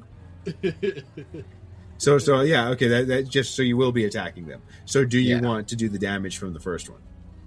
Oh yeah. Okay, so because there's no save, it just shoves him 10 feet off the boat. Yep, that'll work. And as he goes 10 feet off the boat, go ahead and roll me the damage. I'm trying to find it again, because it never popped up in my thing. Here we go. I'm just going to use the base. I know we changed. I had a special or more damage. And real quick, with it. If anybody else wanted to say anything before he just starts attacking, of 2d4. course I'll give y'all a chance, because this is like course changing for the entire crew. Gully, Macaria, you're both there. If you'd like to say anything, you definitely can. But you can also just let it roll. We're cool with that too. I think Macaria is probably having a little meltdown in her bucket. she thinks... Oh, sorry. Go on. Sorry. Oh, go ahead. No, you first. Sorry. I cut you off. She's just thinking about all of the times her parents told her to stay away from the Marines, and the last time that she did not stay away from Germa. And she is definitely just like holding on to the walls of the barrel. Okay. Which that is 8 damage total. Okay. And then he will... Did you say, hold on, was Gully going to do anything? Because this is like the equivalent of like attacking a shopkeep, you know what I mean? Yeah, not that it's bad, but it's just, it changes the scene for everybody. Yeah, so, I mean, Gully, ultimately, for him, this was an inevitability. Yeah, we're pirates. Right? we're pirates. Be bad, do crime. You know what I mean? A little bit. You got, even Luffy pillages in his own kind of way, you know what I mean? He can people's stuff without really asking and all that kind of Thanks for all the meat, guys. Thanks. Yeah. So I think Golly is more of like, and that's what you get for trying to sink me. He's fully on board with this. Okay, so he goes 10 feet overboard, and what are you doing? You still have another attack? Yeah, which can I hold my second attack? No, it's part of the same attack action. Then... Imagine the meta. I don't know what those guys can do. If I can see... Well, I still got movement. I'll fucking move over here and shoot Kenshin off the rope. Or at least try to. Oh my fucking god. Oh my goodness. No fucking way. Holy shit. I'm sorry. That is How? I'm sorry I'm laughing at that. So we never said it earlier. It's breaking. The first attack, I got 2 nat 1 in a row. That's why I used lucky. Then used inspiration for that 22 to hit. Roll damage, and here's another fucking nat 1. 3 Yeah. the last 4 rolls. What the fuck? That's wild. So you'll shoot, and your gun will. It seems that the Marine that you launched off the edge of the boat had managed to gum up your gun with sand particles on his way down. Ooh. It is going to take some working on in order for it to work again. Some non-in-combat working on. Some short rest or long rest working on. Would I be able to use my bonus action, just turn it back into my shield then? Or is it Is just that a bonus completely action? incapacitated? Yeah, bonus action to change it. No, it's gummed up. You try and swap it back, and it like and snaps back into a gun. Motherfucker. That's 3 nat ones. I'm sorry. I know it wasn't all together, but like, it's good. I gotta punish you, or else I'm gonna start rolling nat ones. Oh my. I'm gonna roll that. Those one. are the rules of Dice Oh Christ. my God. I have to obey by abide by dice Christ and RNGesus. All of it. Yeah. And 20, 30, 40. I'll just move to the end of the boat here. All right, that's gonna be an Okay, opportunity so I'll attack be- from Kenshin. Well, he's at the bottom of the rope. No, he climbed up after he shot you. You Well, can I take was that on the back if rope. you didn't want to. Or I was on the thing until my turn. I was still on the, and it was only 5, 6, but it used 10 feet of movement, I thought, to climb. To climb up to the top, and the way I pictured it, he was climbing behind you after he shot you. So he was as high up as he could have gone, with you still at the top. Which, once again, you were already shoulders and head above. So climbing right behind you, happening simultaneously. He's not still 10 feet underwater or anything like that. He's going to get a Wait, I thought he swipe. would have been at the water still. So I'll say you can choose who you want to get swiped by. Either one of these fish guys or both of these fish guys, depending on your pathing, which I'm pretty sure will just be one. Or Kenshin. I mean, 'Cause you Kenshin, can't I was go- already over there and then came straight down. Okay. But again, with your perception, you can't see them, so you can't be like, fuck, and sort it out. You were more than 5 feet away when you were here, so you're not in opportunity attack range until you start running towards Jack. So that's what I'm saying. You can pick who you want to and which path you'd like to take, because it's crossing his path that puts you in his opportunity attack range. Yeah. I mean, I was right there for that nat 1, so that's on the path I'm already Oh on. yeah, you did go over there and shoot at him. I guess yes, you're right. Okay, so the D20, 15 plus 11, yes, that'll hit. So that'll be a 16. And once again, he'll slash with the sea urchin, so that'll be 2d10 plus 7, I believe. Let me just double check my thing. 2d10 plus 7 piercing. And did I do 2d... Did I do 2d10 poison or 1d10 poison? I think it was 2d10 poison last time with no modifiers attached. I'm almost certain it was with this fucking urchin. And I'm going to need the con save as well. So 2d10... Oh no, you succeeded the con save last time, didn't you? It Yeah. was a nat 20, right? Okay, Yeah. you're good. You've got the immunities in your system. He can't affect you with this once you've succeeded on it. At least not for like a day or whatever, which might not matter. Okay, so this much poison. 12 poison, 2d10. Not bad. Just above half. Yeah, okay. Plus the 16 slashing. Did I say piercing last time? I think I've been saying piercing, huh? It's slashing. He's cutting you. Slashing and poison. Okay, so in total, that is going to be 16 plus 12 is 26, is 28 damage. And no con save, because you know about these barbs, and they're not sticking in you anymore. Okay, yeah, you've moved down there by Jack. You've got Gully with you. Is that all? Would you like to any sort of free action speak or anything? You also saw Macaria. You could have also shouted at them passing by as well. Just be yelling, run! Gotcha. As he's just climbing up to the top. Yeah, literally. He just It's runs like, by oh, that hit. Gully. Just like, shit. Whatever it gets to his shirt. Just, all right. All right, now we have these little gun kiddas. What is their movement? I don't think it's a lot. No, they got 20 foot. 500 feet. 20 foot speed, 20 foot climb, 20 foot swim. Let's see here. As they both step up. And I'm almost certain they're not going to notice Macaria. No, you got a 22, and the highest they got is a 21. So absolutely not. They got a 21 and a 16 for the perception checks as they walk up and get a little lay of the land. But you know what? As they walk up, they are going to see I mean, they're not going to see very many viable targets. They're going to, flavor-wise, they're hopping on the shoulders of their respective partners, but obviously they don't have the movement to do that. But they're just hopping on their shoulders and taking aim.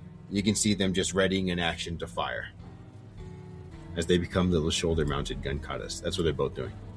All right, Gully G, you've been whisked to safety. Oh shit! Now we gotta decide how to. Do I? Well, okay. The question is, we see Makaria, but I thought Makaria was in a barrel. Do we know that's Makaria? That's my concern at the. Y'all know it's somebody in a barrel. You guys Okay. know about the barrels, and you at this point can see Jack and Wolf. So, you can kind of put it together. It might be Daedalus. All right. So with that in mind, let me just double check something here. Shit, I think I could possibly. I just need. I could get maybe Wolf and I out of here quickly, but I don't. Who's in the barrel? It's Big Gully, it's Jack. He'll Holy just wave his shit! hands. Makaria, I think, was further ahead of me. Wait, are you climbing up the side of the ship in a barrel? Yes, Yes. he's got his arms and legs out of it. It wasn't a good disguise, but he's in a barrel, yes. He's basically just wearing it like the old-timey hobos in cartoons, Yes. where it's just the barrel with the spinners. Yeah, exactly.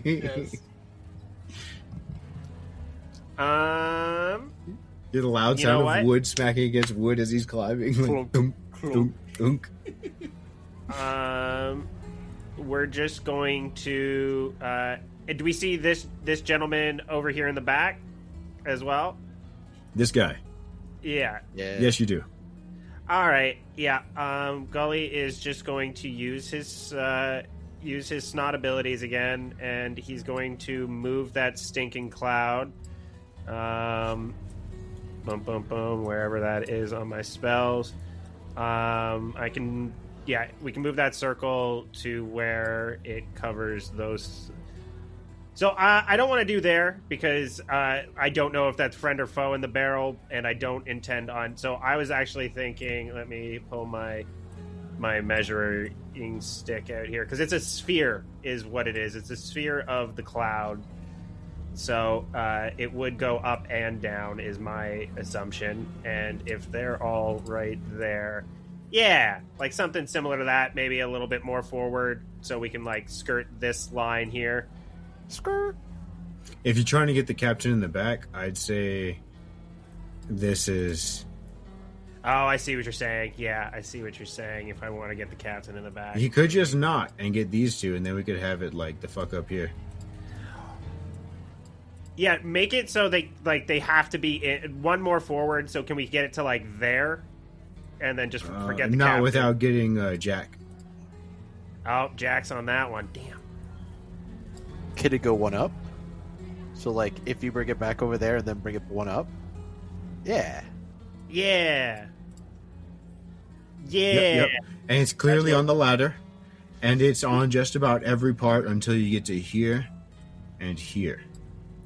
Yeah, that's perfect. That'll work. What I'm aiming Okay. for there to make the Position ladder. A. Yeah, make Yeah, the ladder less comfortable for those, and then hopefully spite a little bit of that other guy.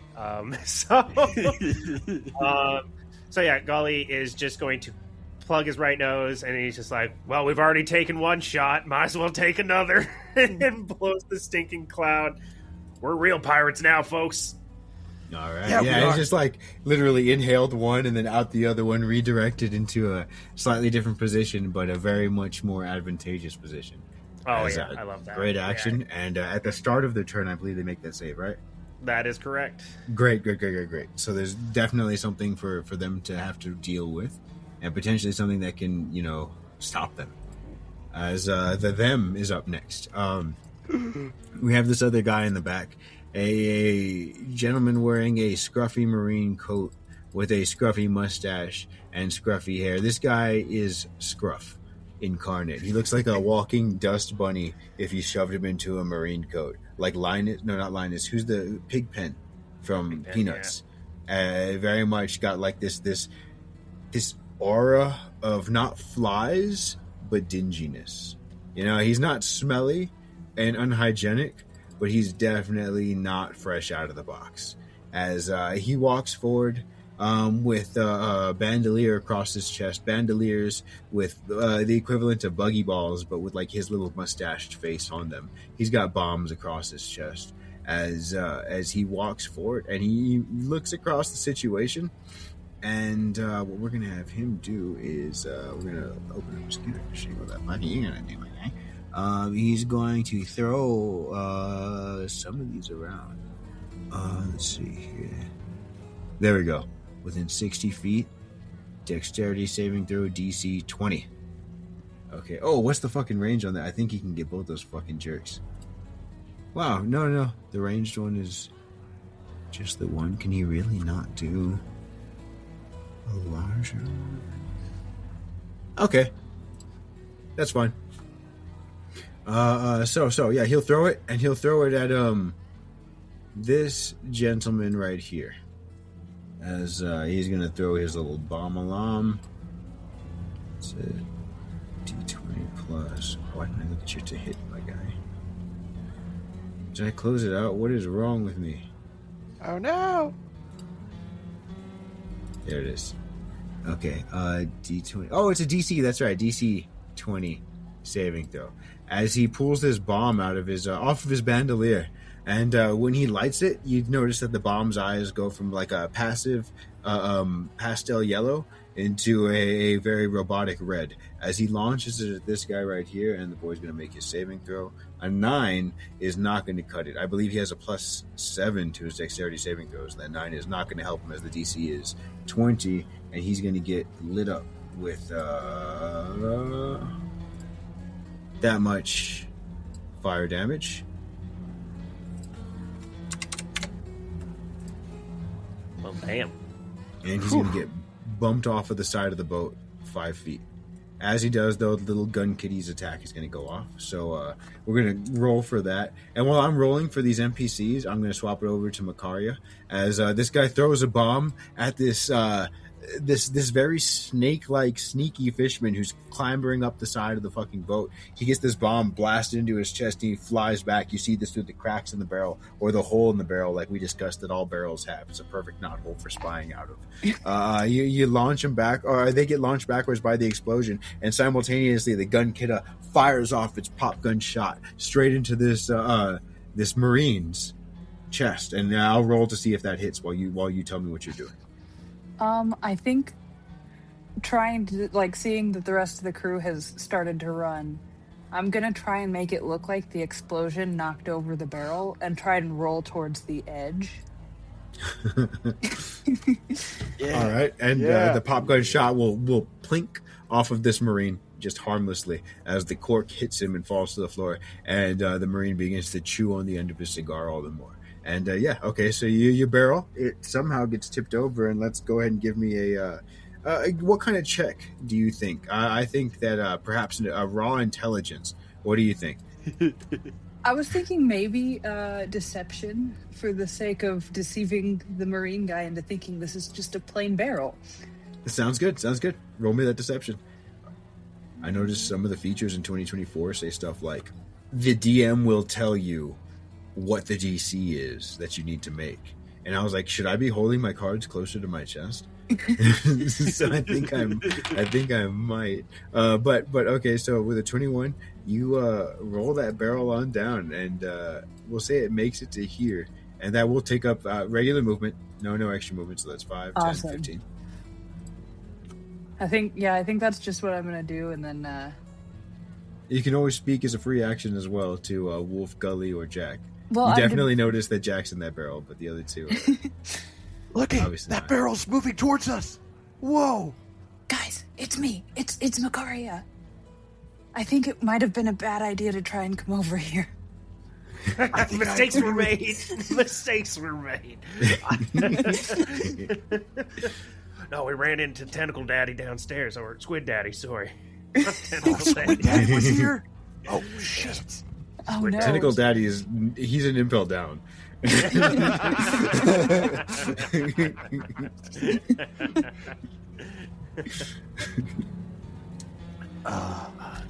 But no, we're definitely a little bit in it now, and we should skedaddle the fuck out of here. I think that's great. I think we get the hell out of here. I think that's a wonderful idea. Hell yeah! I'm gonna climb down here in a little bit. And very much when the boat rocking from the explosion, this barrel rolls on over, very stealthy, very nice. And if that's all that you're doing, we'll pass it on off to Jack. And Jack, your barrel disguise is, it's working. Nobody shot at you yet. Nobody's attacked you. Jack thinks it's working great. He put on this barrel. He has his head, out of it, his arms, his legs. It's like, man, this is a great idea. Worst case, it could offer some protection, right? You could use it to float. You could possibly, if Gully starts to drown, take a plank off and save his life. This barrel is actually utility. Mm-hmm. All right, so what are you doing with your turn? I think true to his words, like he said, he's gonna, he's gonna technically climb down from trying to climb up the ship. I heard the words of run, and I believe we're trying to get the hell out of here now. How high is this wall? Very. I think it's like 40 or 60 feet, something like that is what I said last time. Okay. Does not matter if you have a climb speed, it's a sheer surface. So be 40. You could probably find some bricks, but you know what? It does matter if you have a climb speed, but it's going to take a lot of your climb speed. Like, it's 40 feet. Okay. So we are going to just start to book it. So we're going to go 5, 10, 15... there? 40 feet. So we're going to have to dash to get up that wall. Do I need to make any checks just to make double check, triple check? What do you mean? I'm good to just climb up the wall without having to do anything extra. You have a climb speed, right? Yeah. Yeah. If you have a climb speed, climbing, unless like it's got like oil going down it or some shit like that, which they do not. They don't have like tar running down or anything like that. If you have a climb speed, you should be all right. Checks are only usually if you don't, or if you're doing some sort of a feat of athleticism or something. Perfect. All right, so that means in total we've moved 55 feet with dashing. Then we're gonna move one more right here. Okay. What's your AC? Currently, right now, I do not have the mini shield equipped, so it's 16. Okay. As two of these bums are going to fire shots at you. These two robots over here, the ones that are at the top of the wall, a little bit higher up than the wall that you just climbed up. Bang, bang. They have a +7, so the first one has a 21, and the second one has a 10. Whew, that 21 is going to be the one. Okay, so with the 21, you're going to get hit with 2d6 plus 4 piercing. Okay, so 9 piercing damage. Okay. I'm looking at one thing. I'm pretty sure this has to be... Yeah, that's what I thought. Just wanted to look at that, so let's just... As you would notice that you climbing over that wall, not going through one of the approved entrances, is not being looked at kindly. And you've now got the attention of all these mech guards. Okay.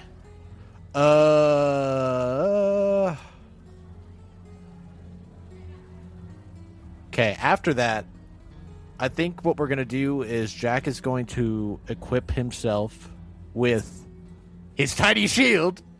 And I think we're gonna go one sword style and equip one of our rapiers with us right now. And I think that will be it for now. We are equipped up, ready for battle with our barrel suit as well. I think that second shot missed because of the barrel suit. I knew this was going to be useful. We'll say that it fired, it hits the metal suspenders and just shatters the barrel off of you. Now you're there, like if this were a cartoon, you go like, ah, and cover yourself up, even though you're fully clothed. The barrel fell off, and you're like, ah, Oh, no. my sensibilities. All right, so yeah, that shot definitely broke the barrel. The other one broke skin, and now we're going over here. If that's the end of your turn, to the other fishman, the eel brother who did not get blasted off. Yeah, these are snake-like, eely looking guys. They are eel brothers, as they're slimy, slithery scumbags. As the other one is going to make his presence known as his brother's getting shot at. What is your attack? He's going to rush with 3 attacks. Only melee for this boy. And he's going to rush forward and start fighting this guy, actually. And I'll worry about him on his turn. Let's see here. You guys can't see what's going on with the boy who got shot overboard. You're all in a state of looking and running the other way, and he's over the edge of the ship. There's a lot of ruckus. The ship is now rocking and rolling. If you stay on it very much longer, it'll start to become difficult terrain, and or you might have to make some checks, or you'll fall down as the waves are beginning to shake, as this Marine is just launching bombs now. Obviously, mechanically, he's only thrown the one, but in real time, he's fucking lobbing bombs at this fisherman who's coming at him, at the one that jumped back, at quite a few of these targets here. So you don't know necessarily what's going on with this gentleman. Actually, I'm going to put him on the GM layer, so you really don't know what's going on with him. Kenshin as well. At this point, you're not sure exactly where he's gone. Both of them do have to make that con save. Oh, yes, fucking cool. They're in the cloud. Let's see here. Yes. So, D20 and a D20. Well, never mind. They both pass. Okay. Oh my gosh. What? I should have rolled those on GM layers so I wouldn't know. You could have been like, fuck, did they? But yeah, so they're missing. They're MIA right now. Then we have the other eel brother. Actually, the gun kid is supposed to fire his shot as well. A lot of things are happening. But while I'm doing the other things in the background, Wolf DC, you can go ahead and start thinking about your turn, because your turn is up next. I'm going to go ahead and have this gun kid do his attack. I believe he has a +6 as he fires at... Oh, okay, good for him. As he fires at the Marine, I'm going to roll a damage in the fucking GM layer, so y'all don't know. Not until you get hit. Do I still not get my full movement speed in water? You mean how we were doing it while you were sneaking up? No, that was just for the sneaking up bit. Now you guys are in full sprint run. You just have to deal with whatever I say is difficult terrain. Otherwise, you've got your full move. Unless you're, of course, trying to stealth, then that'll include other rolls, or you can say I'm moving half to try and be more sneaky like how I was with the other cats. You want to go back in the water or through town, Gully? Ah, shit. I at this time would think water is going to be better for us. Yeah. I'll say water I can make it the farthest, but also leaves Makari and Jack to get out on their own. I mean, I can swim, but Jack can't. Jack just went over the wall. Yeah. Y'all saw him climb to the top really fast, and then you just heard gunshots. He went straight back to the fucking sea prism.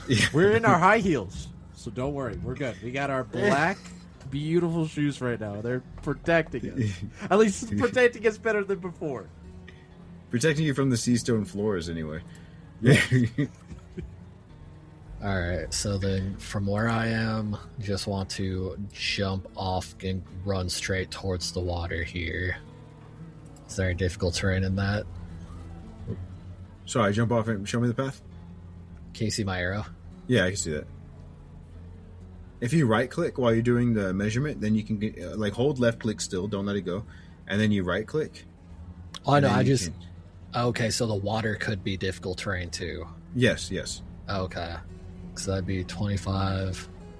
So right there, just this little part with the rubble is difficult terrain. Okay, so that would be what, turn that into 30? So let's see, it'd be 5, 10, 15. Oop.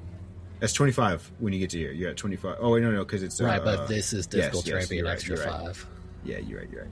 So 30 All right, now I'm on the wrong one. Okay, let's see it. We got 5, 10, 15, and then this right here would be 25. And then 30. And this right here would be 35 because it's 10 for each 5. Okay. So 35, and now I'm in the water. Yes, in the water, and you have your swim speed, and you've used 35 of your movement. Which my swim speed is 55, so I'd be 20 to here. You got and 20 left. I'm going to dash Okay. to here. And would you mind doing the pathing first, please? Oh, I'm sure you'll have enough movement. You're a monk, but I forgot you couldn't see it when I did it without the arrow. Oh, chilling. Yeah. That's yeah, clear. that That's fucking free and clear. Yep. No difficult terrain on any of that. And you don't have the guards looking in your direction. Something's got them distracted. Yeah. As Wolf and Gully take to the sea after a quick discussion with Macaria on how to best get the fuck out of here. Y'all dive into the water. Macaria says, I can swim. You both look up at the fucking wall that Jack just climbed up, heard the gunshots, and the guards do not have their attention on you guys right now. As you make your way down there with amazing agility in the water, you're still not too sure where your other underwater foe is, which, is something to think about. But you actually haven't seen them or the devil fruit user that you encountered on the boat, the marine devil fruit user that you encountered on the boat. As you're making a pretty clean getaway, all things, how it's feeling to you right now. This gun kidda, who you can't see on the initiative because I put him on GM layer, they're once again holding their action, the little turret that they are. This other gun kidda, who is on the initiative order that you should be able to see, is going to take his attack right now. And while he's taking his attack, Gully G Truffles, what are you doing? As off on the ship, you see the gun, or you onlookers would see the gun kidda squaring up with this fucking marine, popping a little pop gun at it. Well, Gully's doing nothing because he's technically incapacitated right now. Because he's in the water. No. Fine. Well, Wolf never said he could be at the surface. You didn't say he went 10 feet under or anything like that. He's not going 10 feet under. He's just getting away. The straightest path. You could be SpongeBob on Hasselhoff's back if you'd like. Yes, just right on top. SpongeBob on Hasselhoff's back. I forgot I can dash twice because my bonus action and action. Your turn just ended for all intents and purposes. You can dash again if you want. But I am going to ask you, of course, to stop at the bridge if you do get to that point and want to continue on down that point. Well, yeah, I figured I would use the rest to climb up. Because there'd be 35 to it. And I'll still ask you to stop right here, just again for purposes of what's going on right now. But as you get to there, we'll go ahead and do something else that's happening as it gets to Gully's turn. But hold on, let me go ahead and pull this motherfucker on out over here. To the bridge, Gully. Take it to the bridge. Go ahead, get going with it. Yeah, I haven't heard that song.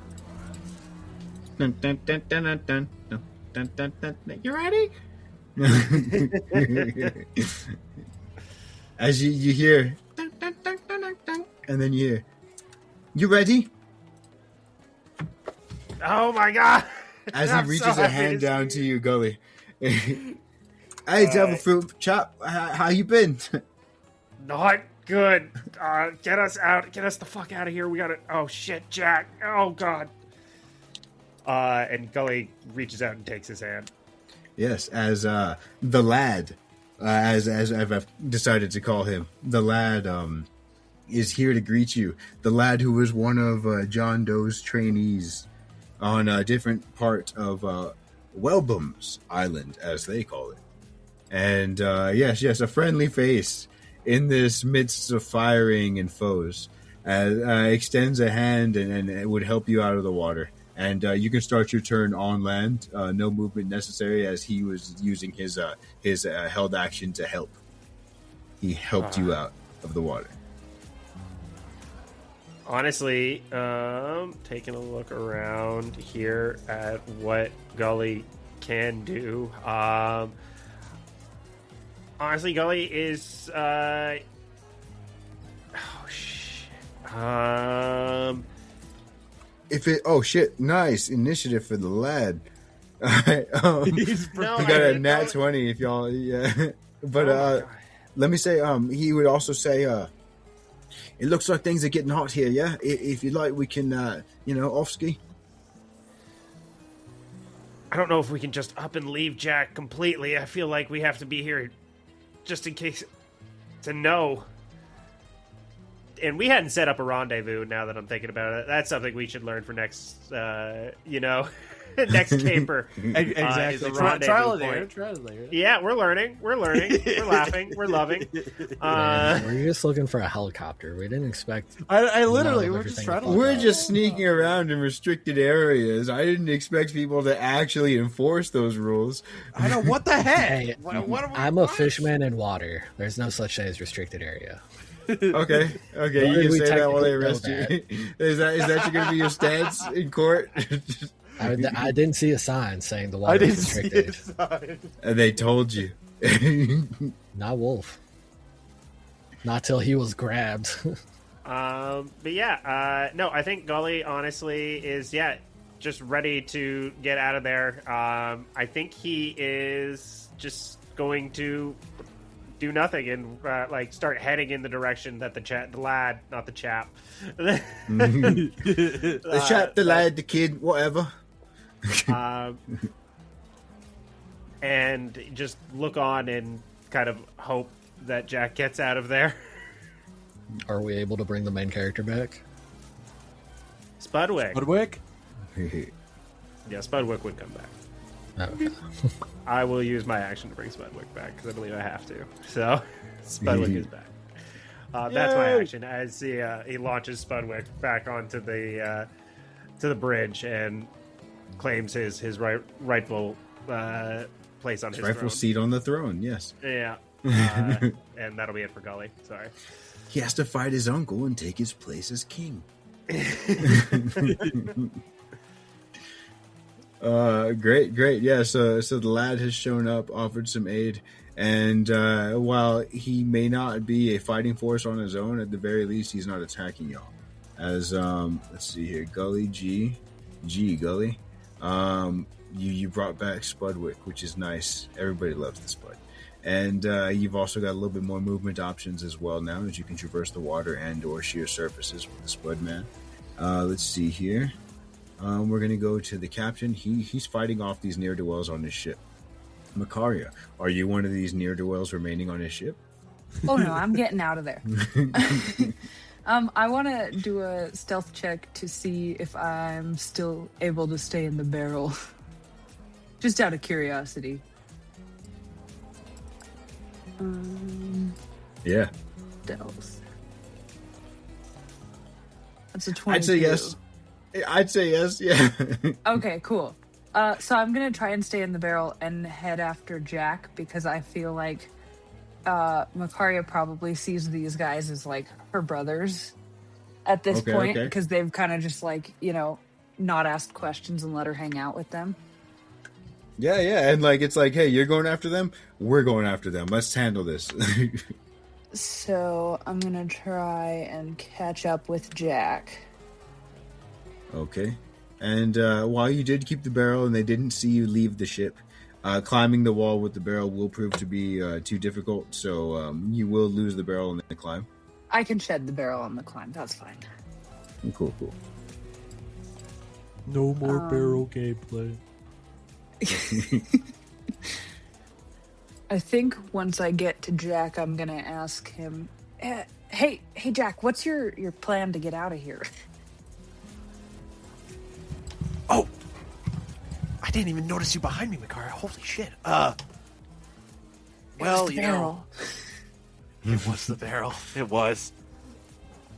I think if I aim it just right, I think I can jump that and drop to the bottom. I think it's gonna work out really good.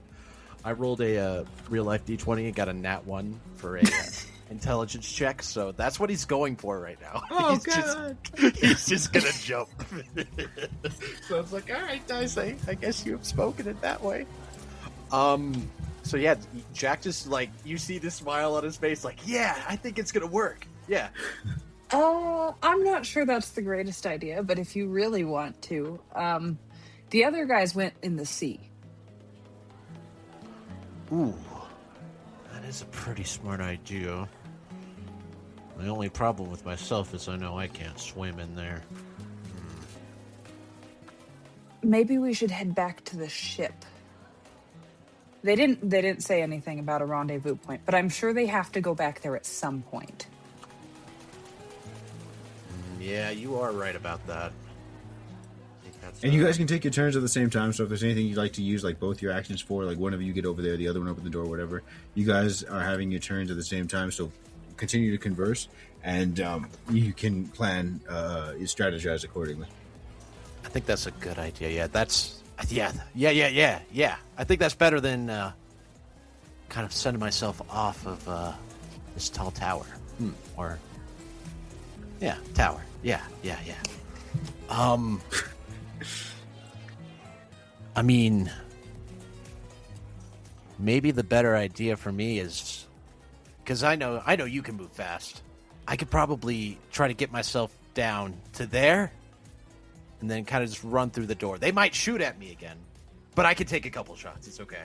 We could probably Luckily handle that- some shots. Oh, absolutely. Take a couple shots. It's hilarious. I think that's a All good right. idea. You'll have to direct me back to the ship, though. I have no clue where we left it. I got you. I remember where it is. Hold on. As well, the navigator should. Yes. As it looks like the plan is a mad dash for the for the normal exit. I like it. Better than jumping myself off, you know? Thank you, Yeah, Macario, yeah. for convincing Jack not to do that anymore. So, Anytime. I appreciate that. All right. I think, can you still move anymore, Cat? Yeah, I can use my bonus action to dash and use the Beautiful. use movement again. Yeah, we're gonna get to. I think this is still technically the edge, right, of where we are on the like little fortified. Yes, on the ledge. Yes. And then And you can hop down. It's like a little 10-foot drop. beautiful. Wait, wait. Dash. No. Sorry, it's a 40-foot drop. Dash. Okay. Action surge. Dash. Okay, hold on. First, the 40 feet, right? So that's was it a D6 for every 10 feet? Is that how it goes, right? Or Can you is climb a down it? D10 for every 10 feet.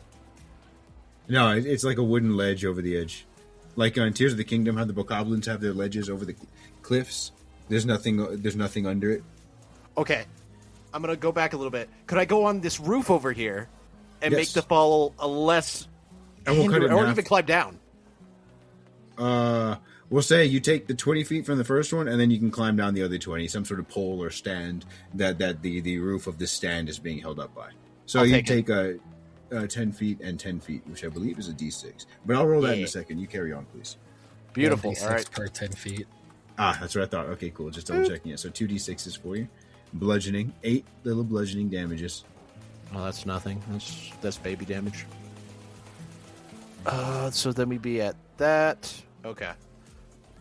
So we got here. So that means we have gotten 10. Could climb down there. Still dash. Still have to dash no matter what.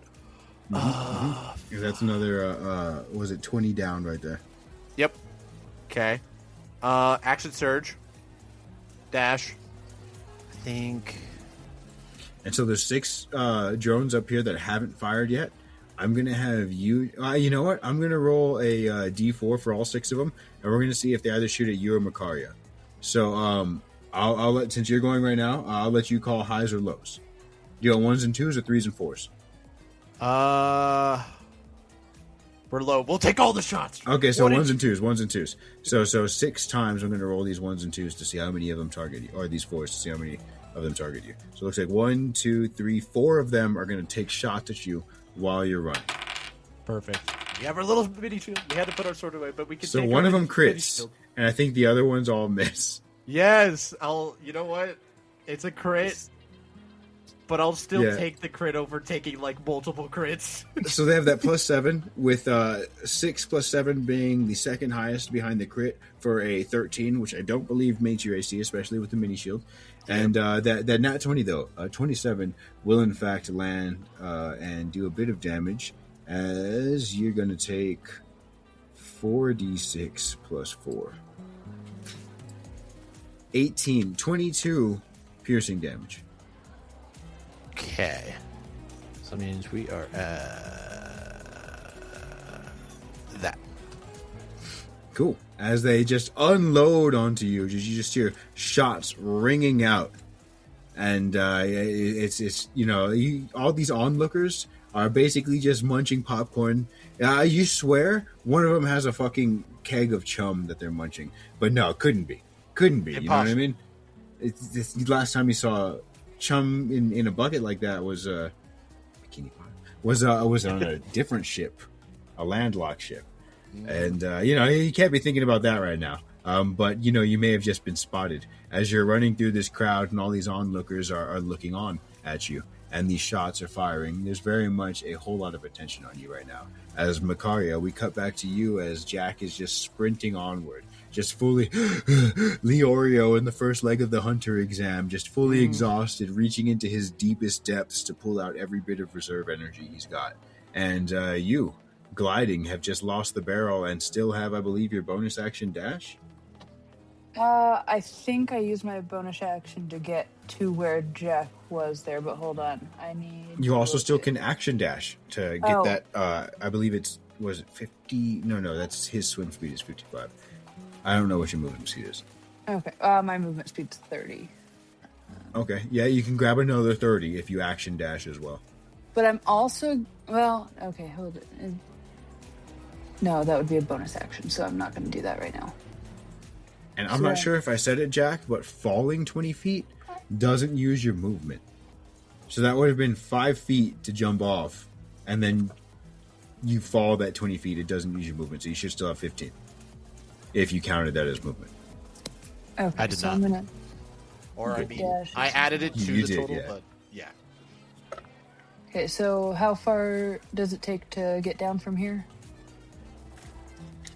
Onto the roof, it'll use up 5 feet of your movement, and you'll take 2d6s of bludgeoning damage for the fall.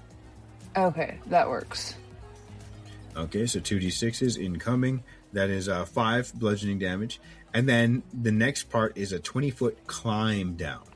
So that would have been 25 movement from where you were to get to the Okay. floor. And you can climb down and end up here, here, or any of these adjacent squares to where you were. I think I'll just go here.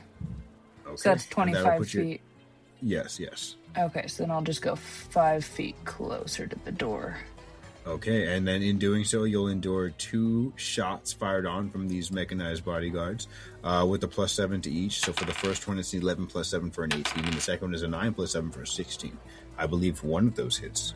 Yes, let me see. Hold on. No, those both hit. Okay. No. All right. As the shadow gets a couple holes put in them, as we're going to do a little bit of damage here. I believe it was 2d6, but I got to double check. Yes, 2d6 + 4 on both of them. So Bing, 4 + 4 for 8, and Bing, 8 + 4 for 12. So that is 20 damage total. As 2 of these shots pierce you on the way out, and you swear your boots would have blocked those. Dang it, I shouldn't have given those up. Yeah, he didn't get hit very much, did he? Then we're going to go over to this other fisherman up here north. He's going to have to make that Constitution saving throw because I don't believe Gully's been hit, and I believe he still has concentration up on that. He fails. As this fisherman just sinks. Now you know how it feels. Bloop, bloop, bloop. And his little turret begins to panic. He doesn't know, he's very loyal. He's not going to drown, but he's going to hang with him until he can't anymore. He's like, okay, so this is the plan, right? This is the plan, right? The little gun kid on his shoulder is just like, this is still part of the plan, something. right? Any minute. Yeah, exactly. I have nothing but faith in you. then y'all don't know what's up with Sharmarko or Kenshin, but the lad is definitely facilitating y'all's escape. He sees Jack. He's like, "Oh yeah, the devil fruit users, they made it. What about your friend with the boots? Oh no, did they make? Are you wearing their boots in their honor?" Oh no, don't worry. She's okay. This was part of the stealth mission. These helped out a lot. Yeah, very stealthy. He'd smile at that, and you'd swear you'd hear laughter coming from behind him that doesn't sound like Wolf's laughter or Gully's laughter. If any of you'd like to roll me a perception check, feel free. Sure. Any of you that are there in the vicinity. And it's not based on... it is based on sound. So, Wolfman, you can roll me with advantage. Nice. But yeah, I'll let him know Macario's right behind me. She's almost here. She was right behind me. Oh, you love to see it. Perception. Please wait for them to roll before you say it, because that's an amazing perception. All right, keep it coming. You can as well, Gully, if you would like. Otherwise, you can feel free to just... sorry. Yeah. You're chilling. So now... Nope. Okay. Gully's well, that's distracted. all right. That's all right. It just feels like there's more Why? people laughing. It seemed like it was a pretty funny joke, and you're not sure why, but you're laughing too. Cutlass and Wolf, though, you'd notice that there is somebody else laughing. Not somebody else, but something else. The laughing is coming from his sword. As it seems that Wolf, you would recognize a devil fruit in a weapon. Oh yeah, I would. Yes, you would. Ooh. It's been a while. Have I ever seen one? But yeah. Yes, it's been a while, but you would recognize. And when you do recognize that, for half a second, you feel like a longing, like a pull. And it felt like as you're exiting the water, you know how like when you're coming out of the water, you feel the water sort of pulling on your body as you're pulling out, like you feel it on your swim trunks, on your body, on your hair. It almost like gravity is intensified a little bit. As you're leaving the water, you feel that feeling more than normal. And as a fisherman, especially one who's in tune with your fisherman karate, you definitely know that this is not a normal pull. You think about your missing weapon and you feel yourself being drawn, possibly towards it, but definitely towards the water. Oh. Is that sword and it is talking? Your turn. Oh yes, please feel free. Free action chatter, of course. Oh my god, talking sword. Oh, yeah. You'd see him reach back with both hands and cover the mouth of the sword. He'd be like, yeah, no, keep it down. We gotta move, right? We gotta, less attention. The less attention, the better. Low pro. That's right. Low profile. Low. And Gully's just looking over the edge, like the kid at the end of Homeward Bound, waiting for his dog, but not his dog. He's got his fingers crossed. He's just like, "Come on, Shadow, come on." Yeah. He's like, "Come on, Macaria, come on, please. We just need one more, and we can call this some kind of success." Don't worry. She's right behind me. And Jack will While this is slowly going on. turn behind him. Yes. And now you're turning behind. And you, come on, Macaria, you can do it. Come on, Shadow, chance. This is all going on over here, and Macaria, you're making a mad dash, and I'm going to have feasibly, I only think that 5 of them have a shot on you, and one of those is a stretch. Let me see this. Well, obviously he'd probably be moving to keep you in line, so I can scoot him 5 feet and not feel bad about it. But these other guys would definitely have to be like trucking it to get you in their LOS, and we're not going to say that they do. So we'll get you these 5 shots on you real quick, as you make a break for it. You can do whatever actions you'd like, but they are going to bang, bang, bang, bang, bang, bang, bang. So 5 of these, each one with a +7. The first one is a 19 +7 for a 26. That hits. The second one is a 6 +7 for 14 for 13. That misses, I believe. Yes, my armor class is 14, so... Thank you. Okay, so 16 +7 is a 23, which definitely hits. 7 +7 is a 14, which hits. And 10 +7 is a 17, which hits. So 1 will miss, but the other 4 will not. As Macaria runs out of the gate, and as she runs out of this gate, you would all see her like, oh no, she's right behind me. And you would just see her get lit the fuck up. As 4 of these, 1, 2, 3, 4. That's actually not that bad, but still 4 shots. I believe it was 2d6. Let me just double check that. I'm almost certain it was 2d6. Yeah, 2d6 plus 4 on each of them. So we have, for the first one, 3 plus 4 for 7. The second one, 5 plus 4 for 9, for a total of 16. The third one, 2 plus 4 for 6, total of 22. And the fourth one, 7 plus 4 for an 11, for 33 damage. As these bullets just, like your cloak is blood. It's like in fucking Baldur's Gate when you go black-red for the hair color. Like, in the right light, it looks like blood. But, like, you know, in the dark, it's mostly shadow. But they see you visibly cringe as you take that damage and you rush out of there. And I'm going to say these other 3 are going to have shot at the 3 of you while you're sort of, you know, Makaria's running in that direction. Jack just ran in that direction. It's very much noted where y'all are. And the 3 of you are going to have to each take one of these if they hit. Gully, D20 plus 7. A 2 plus 7 is a 9. I don't think that's going to hit you, my man. That does not. All right. Wolf DC, 13 plus 7 for a 20. I think that hits unless you can do something about it, which I do believe you have your reactions. Yeah, I'll use my tail to deflect, which I believe is a D8. Yes. And 40 feet up. Otherwise, I was going to say bro is 20, but either way. So add that D8. 4. I think that makes a miss. Yep. Hell yeah. How does this tail deflection look? And Gully, how do you somehow shrug off this bullet? Is it just a clear miss? Does it go into the spud?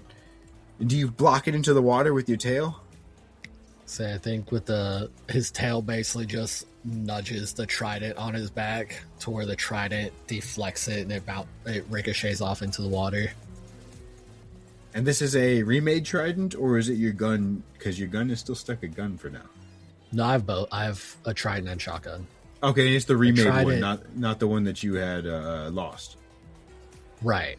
Okay, cool. The trident has the different elements. Yeah. That's your gadgeteer weapon, if I remember right. Yeah. Very fucking cool. All right, cool. And Gully, how does this bullet not affect you? Yeah, you would just see as Spudwick kind of inflates around him, and you see the bullet. It does technically hit. It goes into Spudwick, but it stops like ballistic gel, where you see like the bullet go in, and you see its track through Spudwick, and then it kind of stops and goes down to the bottom. Hell yeah! Like the Mythbusters ballistic gel, where just, and you can see like all the fucking spread of the fucking like explosion. Like, all the time they use that shit in Deadliest Warrior. Yes, they were trying to, and this is what it looks like when an axe chops into skin. Yeah, exactly. Fuck yeah! So yeah, it just slows it down to a crawl, and we'll say that it taps you. But because it's been dispersed, like when bullets get fired into water, it has to be high caliber or it doesn't go very deep. It doesn't go very deep into Spud. As very good. And the last shot, though, will fire onto Jack with a 16 plus 7 for a 23. I don't think you can stop that, Jack. Unfortunately, I'm in the laws of how my parry works. I am not allowed to stop this bullet. Okay, so that'll be 6 plus 4. 6 plus 4 piercing damage as you get shot again. Cutlass Jack. In breaking news, Cutlass Jack got shot again. No. The Boondocks reference. Gangstalicious has been shot again. Yeah. At this point, I know we're escaping, but whenever Jack saw Makaria just get shot up a lot, he's like, here, Makaria, if you're willing, I know this nifty trick that might be able to help you in case they try to shoot at us while we're trying to still run away from here. Are you okay if I try this trick on you? Yeah. Sure. Cool. Is it you have time to talk about this while y'all getting shot and running? Hell yeah, we can. We need to get out of here. Excuse me, may I have some permission to perhaps maybe in the middle of a fucking firefight? In the middle of fire. This maneuver is beautiful.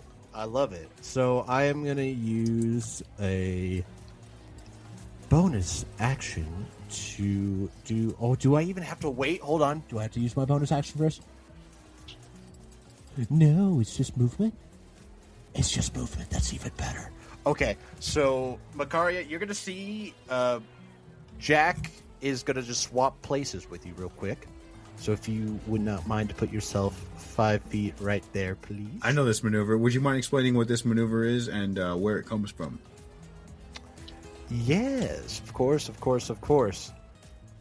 So the maneuver that I'm using right here, right now, is a good old-fashioned bait and switch. So this is one of the new maneuvers for the Battlemaster feature for the subclass of a fighter. So what it does is, when you're within 5 feet of a creature on your turn, you can expend one of my superiority die to switch places with the creature, provided we have some movement, which of course we do have some movement. As long as the creature is willing and they both have the movement to do the moving. And then I do believe you get to do something cool with the superiority dice as well. Is that right? I do. I get to roll my D8, and until the end of my next turn, they get a bonus to their armor class equal to what I rolled. So let's see what it is. You get +2! Yeah! More armor for you. You're awesome, Jack. The 14 would have missed if they would have had that. So that would have... So Jack, just after seeing the barrage, he's just going to put himself in the back, and you're going to see like him pull out this... I like to call it maybe like a weird type of like wrapping paper that he'll just put on you real quick. He'd just be like, trust me, this stuff works really good. It helps to protect you. And, bait and switch for that. And then I'm assuming we're just running from this point on. We're just hightailing it out of here. I'm sorry to put a little bit of a hold up on it. A little hitch in your giddy up. Did you say Jack pulls out wrapping paper? No, like a I don't remember what the map material is made from. I said parchment. like a map parchment? Yeah, like map parchment paper. All right. I'm not sure how map parchment would increase the AC. I like the idea that he just real quick tied her up in a little gift box. Yeah. I was like wrapping paper, like you just like I was like you put some reflective paper on her. All right, that might need to be workshopped a bit, but yes. The AC does get increased by 2, which increases it to 16. That's why it's only 2. As you all scurry, yeah. It's pre-coated in Gully's mucus, like the... Yeah, so maybe you can work on that. Yeah, and you and Gully can do it like where it's like lacquered paper. You know, like where you put the varnish on it and then layer it like 10 times or something. But that's got to be something you got to work on. You can't just pull that out. The only reason of course it's you being still pulled get the out AC, right now yeah. is just because of the circumstances. I'm like, Yes. I'm like, bro doesn't have any of its normal stuff, so I'm like, I'm just gonna do this. He has this. So I figured maybe even just run behind her with the shield up. Well, they're robots, so they're trying to shoot people, not maps. You're right. They're not trying to shoot maps. It doesn't make like her more defense. It just makes it's just less of a target. Yeah, because they aim the gun in their robot eyes. Go on. Okay. Paper can stop a bullet. You need like one ream of paper to stop a bullet. Yeah. Yeah, you need a lot of it though. That's what I'm saying. So if this is something where he's like trying ream isn't that crazy of an amount of paper in my, you know what I mean? Like one isn't it like 100 ream, sheets? I just watched it stop a deagle. But isn't it like 100 sheets or something? Yeah, it's not that crazy of an amount of paper. Sorry, maybe for this situation, yeah, but paper can stop a bullet. No, it definitely can, and that's what I'm saying. Especially if you just like layered it, and then you could use less if you layered it and lacquered it, like soaked it, like how Wolf was saying in Gully's Boogers. Yep. I think that would definitely be feasible.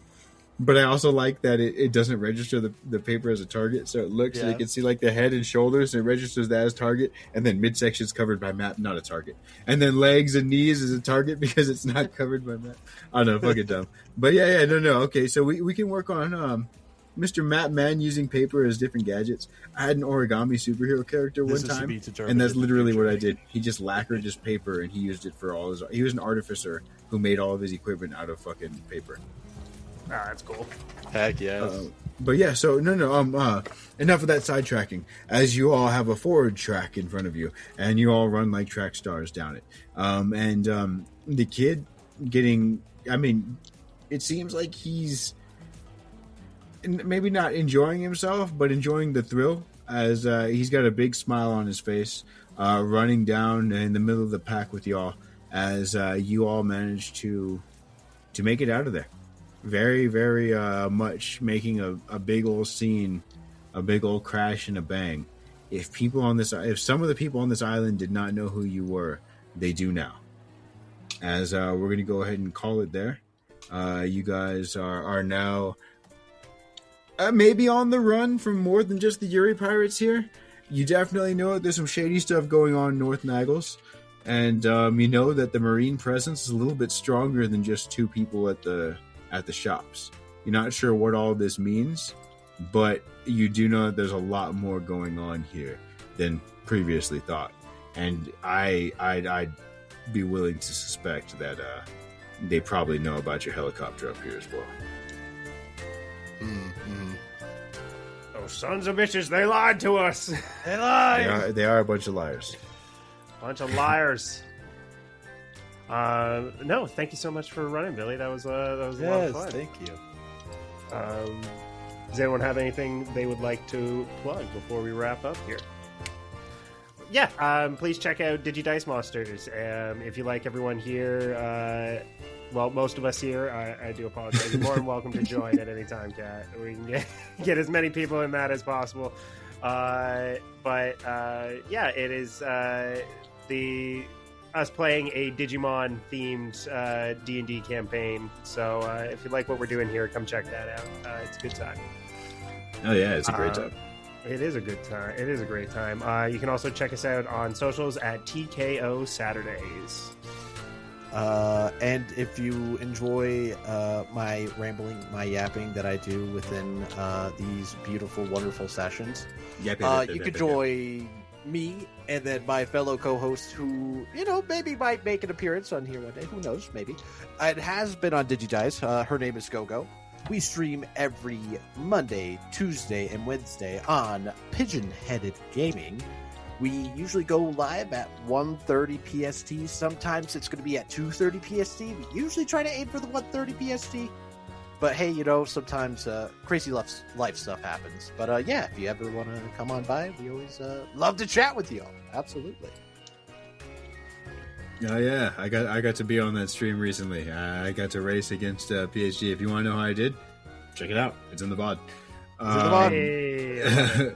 Otherwise, this has been an actual play, One Piece actual play, where we get the 5.5e content from Wizards of the Coast and some of this fan-made content, One Piece altered stuff, adapted to 5.5e by this Joyful Gent, a Blueberry, and a Mr. Silvers are the three who I believe make this One Piece content. As well as I use a little bit of Valda's Spire of Secrets from Mage Hand Press. And it all makes for a really cool mix of shit that I get to play with. And these are a cool mix of people I get to play with too. I get to play with shit and people. How many people get to say that? I'm sorry. A lot more than you'd think, actually. Yeah. End up on the wrong side of Twitter with that one. And I forgot to do it at the beginning, but I want to make this a thing, so I'll remember next time. I forgot to say I'm Billy Duelman, and I've been described as a pretty good cook. Yes. All right. Hopefully one day we get to find that out for ourselves. Hey, I know that for a fact. Oh, there you go. Yeah, hey, we do have someone who can corroborate. True. Very, very much true. All right. Well, with that, we love you. Bye.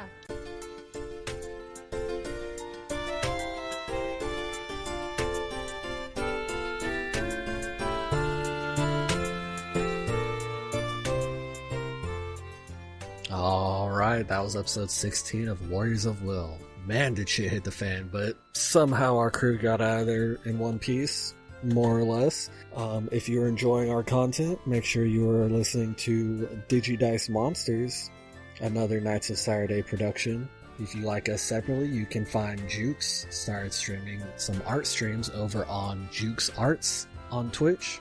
And you can find PHE at Pigeon-Headed Gaming with his grandma Go-Go playing some games. Make sure you are following us at TKO Saturday, where we post updates when episodes are live, any character art we may have, and we also have a community Discord that is open to all. If you want to come hang out, chat, game, talk about the series, what you like, what you don't like, let us know. Happy Pride Month to all of our listeners out there. We know the world's a shit show right now. Fuck this administration. Fuck ICE and everything they're still doing in this country to innocent people. Do what you can to stay safe, protect yourselves, your families, and your neighbors. Love you. Bye.